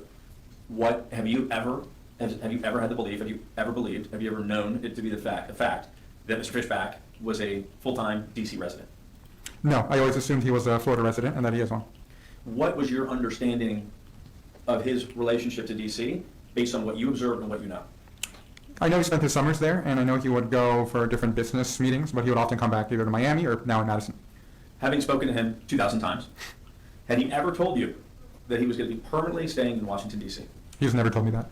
Has he ever said or done anything, any actions that you observed that would lead you to believe that he wanted to permanently reside in Washington, D.C.? No. How did the COVID pandemic, how did that affect his behavior and patterns in terms of travel based on your memory and knowledge? I remember he stayed a little bit longer than he normally would in D.C. I remember a lot of the incubate programs went to virtual. Obviously, I had to adapt with kind of the times, right, and continue to provide those services to our students. So I do remember him staying in D.C. a little longer than he normally would, but as soon as kind of COVID, that whole hysteria started calming down, he came back to Florida and stayed here more predominantly. Aww. Did you learn about his relationship with his grandmother? Yes, I know they were quite close. Do you have the opportunity to ever speak to her or see her, or was she? I don't believe I had the opportunity to meet her. I just heard of their relationship and how close they were and how devastated he was when she passed. Do you recall him actually residing at her home for a period of time? Yes, I do recall that. What is the basis of your belief that he resided there at a time? Was it phone calls? Would you say that he report to you that he lived there? How did you gain that belief? He mentioned it kind of in conversations that he was taking care of his grandmother, and kind of seeing her on a daily basis, while also just doing his incubate stuff as well. So he would be in Florida, and he would tell you that over the phone. That's your testimony? Yeah, he had mentioned that on phone calls. How many tournaments or work events related to Incubate Debate did you participate in where he was present, roughly? Roughly, maybe I'd been to 20 or 30 tournaments over the course of I wonder if I saw this 4 guy. years. So is that roughly 2 or 3 a year? I would say so, yeah. And additionally, you had online events too, correct? Yes. Based just on your memory and understanding, what was the breakdown, the sort of share of the pie? Is it half and half live, half online? Yeah, I think maybe half online if you were to look at the full spectrum. Obviously, 2020, 2021, a lot more virtual. But as time progressed, things became more and more in-person and kind of physical tournaments. So, yeah. And is it true on the front end, was there more physical in-person tournaments before COVID? Yes, that is also very true. It was exclusively kind of in person from my memory. And has anyone ever given you an incentive or told you had to be here, you had to testify this, we'll do this for you? Any kind of perk for this testimony you're giving here today? No. What expense did it cost you to come all the way up here and testify? It costed about maybe a $200 Uber from where I was residing in Gainesville. And you're here because is it because you know that he is a resident, you're trying to help? Meeting. Assisting. Just one moment to confirm my client, I almost finished this way. Jesus Christ. Were you given anything to testify? Well, the plaintiff is actually providing all of my legal fees, and Joan is actually retaining me and every single other witness in this case, by the way. That's just so crazy. Dude, if we actually go to trial, I just can't imagine how fucking insane. That just seems so crazy to me. Hello, welcome. Here's the witness list for the prosecution. Yes, Joan is representing every single witness, by the way. That's not unusual, though. That's just how they decided to do it. It just happened to be that way, but my God. Where did you go to school? Center for International Education. Did you go to college? I did. I went to the University of Florida. When did you graduate? 2024. What was your major? Finance. No further questions. Okay, Frost? Nothing, Your Honor. All right, Mr. Sabatini, may this witness be released? Yes, sir. Plaintiff? Okay, thank you, sir. That may be excused. And Mr. Sabatini, may call your next witness. Your Honor, the court be amenable to a quick 10-minute break. Real quick, we're actually almost done with our witness list, too. Yes, that would be fine. We will be in recess until 4 p.m.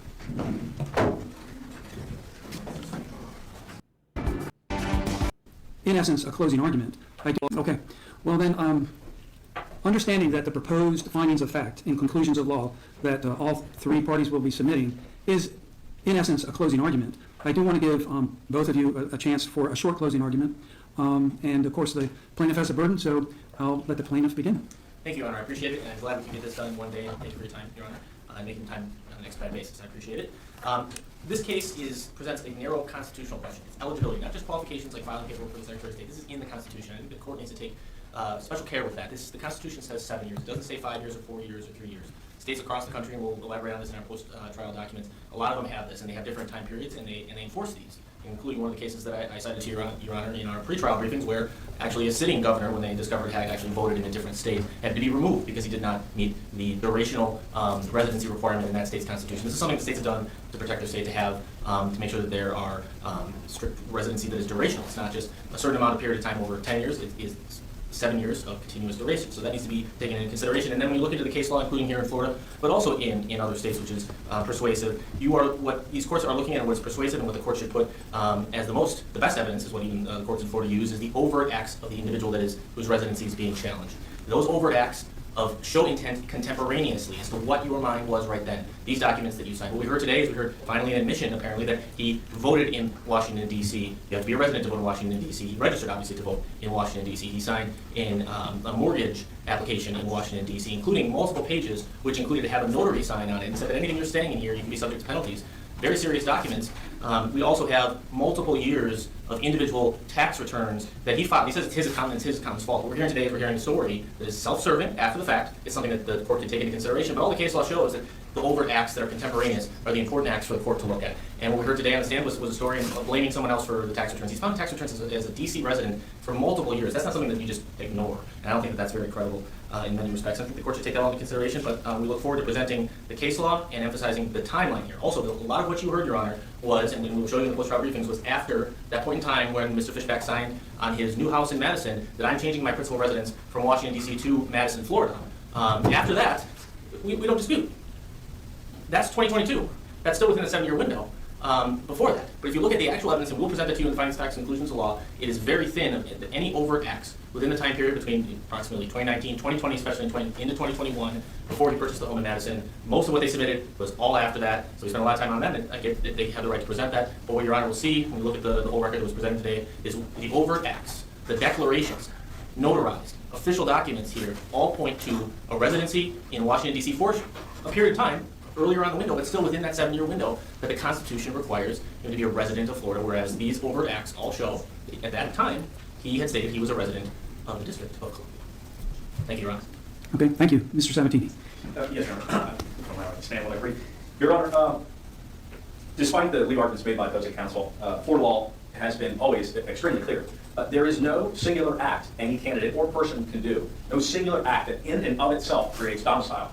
Every single act must be considered in the totality of its circumstances, Your Honor. Every single fact, all testimony, all Brutal acts. misspeak. Voting doesn't create domicile. Buying a home doesn't create domicile. Sworn statement doesn't create domicile. I'll give you the perfect example. If I did a sworn statement right now that I lived in New Jersey, it would be a false statement. It would, although it could be very compelling to some, and some would look at that and say, well, can't believe you would sign your name to that. It's a sworn document. There are legal repercussions. It doesn't make it true at all, actually. And there's not a single act that any candidate or person can do to create a domicile. Domicile must be considered in the totality of all of the evidence presented in a case. And Your Honor, the reason why the complaint should be dismissed primarily in this case is because the voluminous, and of course this will be detailed in our closing brief, but the voluminous testimony and documentary evidence that is unrefuted in this case. And it's unrefuted for two reasons. One, it can't be refuted because it's true. It's just nothing that has a counterpoint to it. The fact that he was living in Florida, spending all this time in Florida, taking care of his grandmother, growing this 7-year nonprofit organization, maintaining contacts with these bright young people all throughout the state as they're coming up, going through college. And you heard one of them today, under the penalty of perjury, swearing to this court, again, graduating the University of Florida with a finance degree, that never once, out of the 2,000 conversations he ever had with him, did he identify, or was he led to believe that Mr. Fishback was a full-time resident of D.C. In fact, we heard, again, unrefuted testimony to the complete opposite, that he was a seasonal guy. And I thought one of the most compelling pieces of testimony from the trial, very succinctly put by the man who knows most, is we didn't listen, I guess, to all of the first part of this, but I mean, I feel like Fishback and his lawyers, for all of Fishback's theatrics, I feel like they made a fairly compelling argument. I wonder how normal it was. I assumed that the prosecution or the plaintiff was going to call other witnesses, or maybe they called theirs first. Did we miss them? I don't know. It seems weird to let all of the other testimony just go completely unrefuted. If his statement of law is correct, that this is a totality of fact analysis, and like the fact that he voted and the vote might have been a fuck up and he wasn't allowed to, but he didn't realize it. When you have like all these other, they had 2 other people testifying, and then all of James's testimony for everything. If you just let all of that stand, I mean, I don't know. Does that not win him this case pretty easily? I would think. The father, Mr. J. Fishback, that he treated the apartment in D.C. like an office. It was literally like an office. And Your Honor, historically, when you signed a residential mortgage, it was a living quarters. It was a place that you resided most of the time. And guess what? The whole world changed in March of 2020. And you and many people in the world today are signing residential mortgages for properties that are primarily used as a virtual office. And of course, that's what Mr. Fishback did. He got this office. He didn't furnish it. Again, unrefuted testimony, never furnished it. He had a bed in there to occasionally sleep. And he would network in D.C. as he was going to New York and back to Florida and doing the things he was doing over and over again. And continuing this pattern of going back to D.C. He went out for college, he went out for visits, he went out to live with his parents for a period of time to get away from his grandmother who he didn't want to harm during COVID. Going up again to get this real estate investment property. And then, of course, still to this day, literally still going up to D.C. for long periods of time. Never once did we see any evidence that Mr. Fishback made a bona fide, good faith decision to leave the state of Florida. He never once wanted to permanently leave. In fact, he always had his heart in Florida. His number one, most time-intensive endeavor during all these 7 years was growing this nonprofit in 33 or 34 out of Florida's 67 counties, which is quite the enterprise, with at least 3 major events a year and a host of employees. So Mr. Fishback was never wedded to D.C. It was simply a networking opportunity that panned out pretty well. Probably had some good experiences there. Now he's got a great low-interest investment property, but never once was it where his heart was, his mind, and most importantly, where he spent his time. We didn't hear any testimony. In fact, again, quite the opposite. That he actually worked, that he never actually worked physically in D.C. He had a remote office in D.C. doing virtual work in other places, partly back in Florida. But never once did he actually go up there to clock in, clock out. He was never necessarily wedded to that place. It was just an opportunity and a time to spend time with family. So again, going back to the case all the way back to 1857, one of the first residency cases in Florida, it's the burden of the plaintiff to prove a pretty serious subjective intent. I think the court will find, if it hasn't already with our opening briefs, that most of the residency cases are courts not striking people from the ballot, not striking somebody for saying that they don't live there. In fact, Perez versus Marti, one of the more significant recent ones, the individual was struck in that case, but I think it's very instructive to explain why. It was a candidate, it was a person claiming he lived in a house that he uncontested, it was an uncontested fact in the case that he had never lived in before, had no ties to, never spent any time to, and it was the second house he named in a 10-day period for where he lived. So he obviously said he lived there, then he claimed he lived somewhere else. So the court was right to strike that candidate because there was no overt acts, there was no evidence, and it was a very pitiful explanation of a subjective intent to be wedded to the place. It was obviously not an opportunistic thing in order to make the ballot running for a school board race in Miami County. Most of the other cases, especially the most similar case, Bloomfield, show the court going in the opposite direction. If somebody has a bona fide subjective intent to live in a place and they're claiming it in their heart and in their mind, that's it. That's it.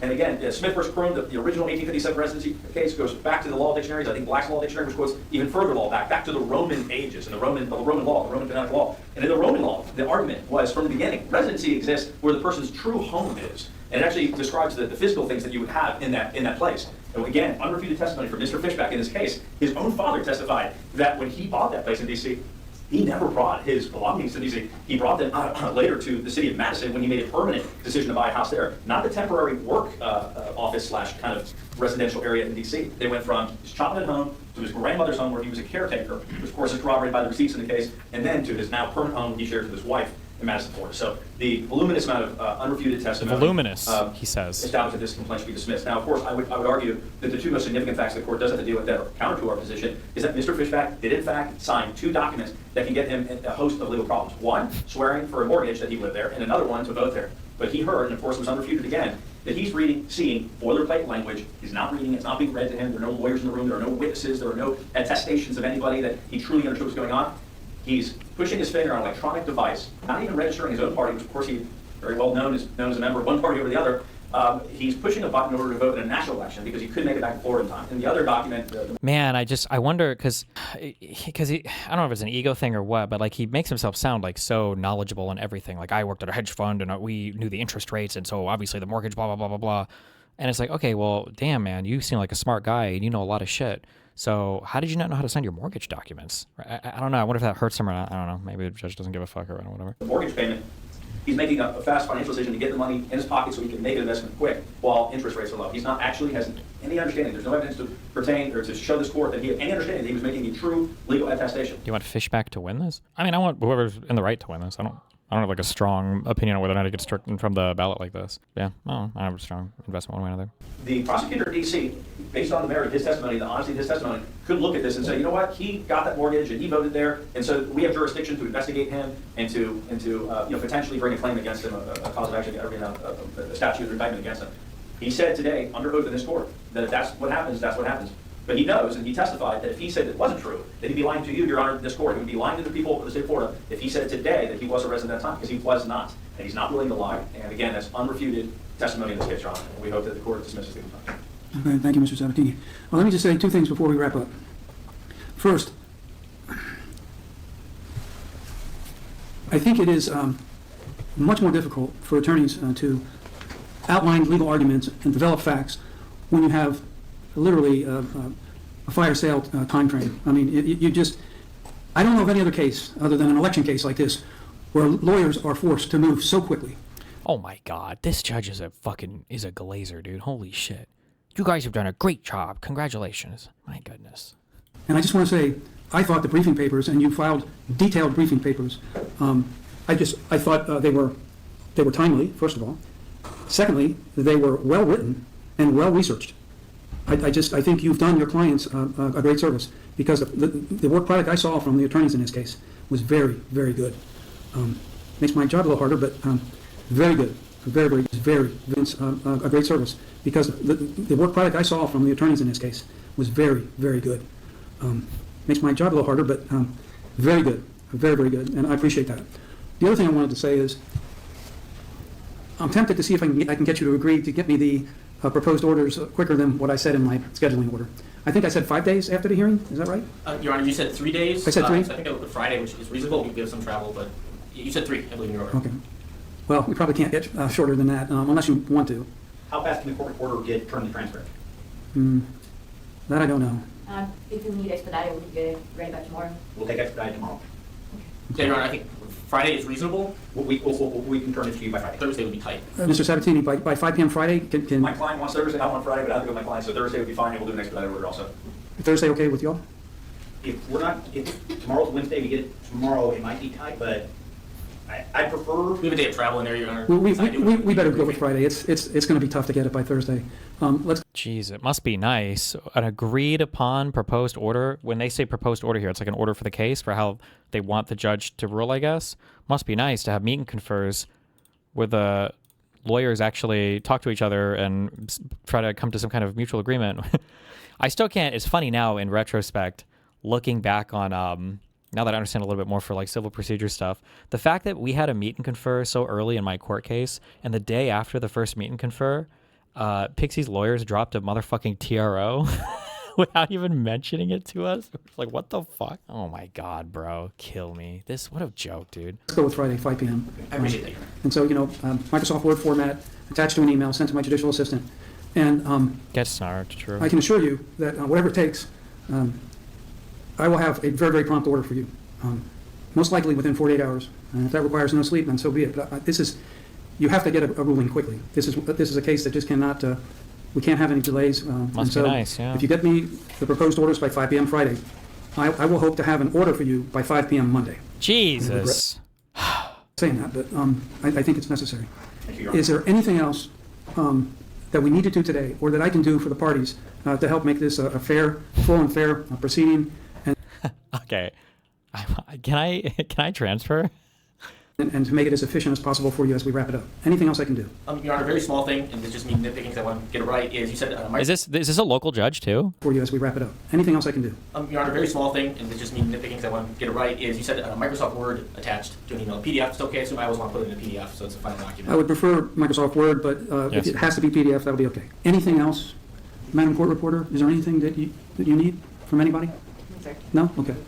All right, thank you for your good work on this case. I'll be keeping my eyes open for the proposed orders. Good luck to all of you, and have a good rest of your day, and we are adjourned. Thank you, Your Honor.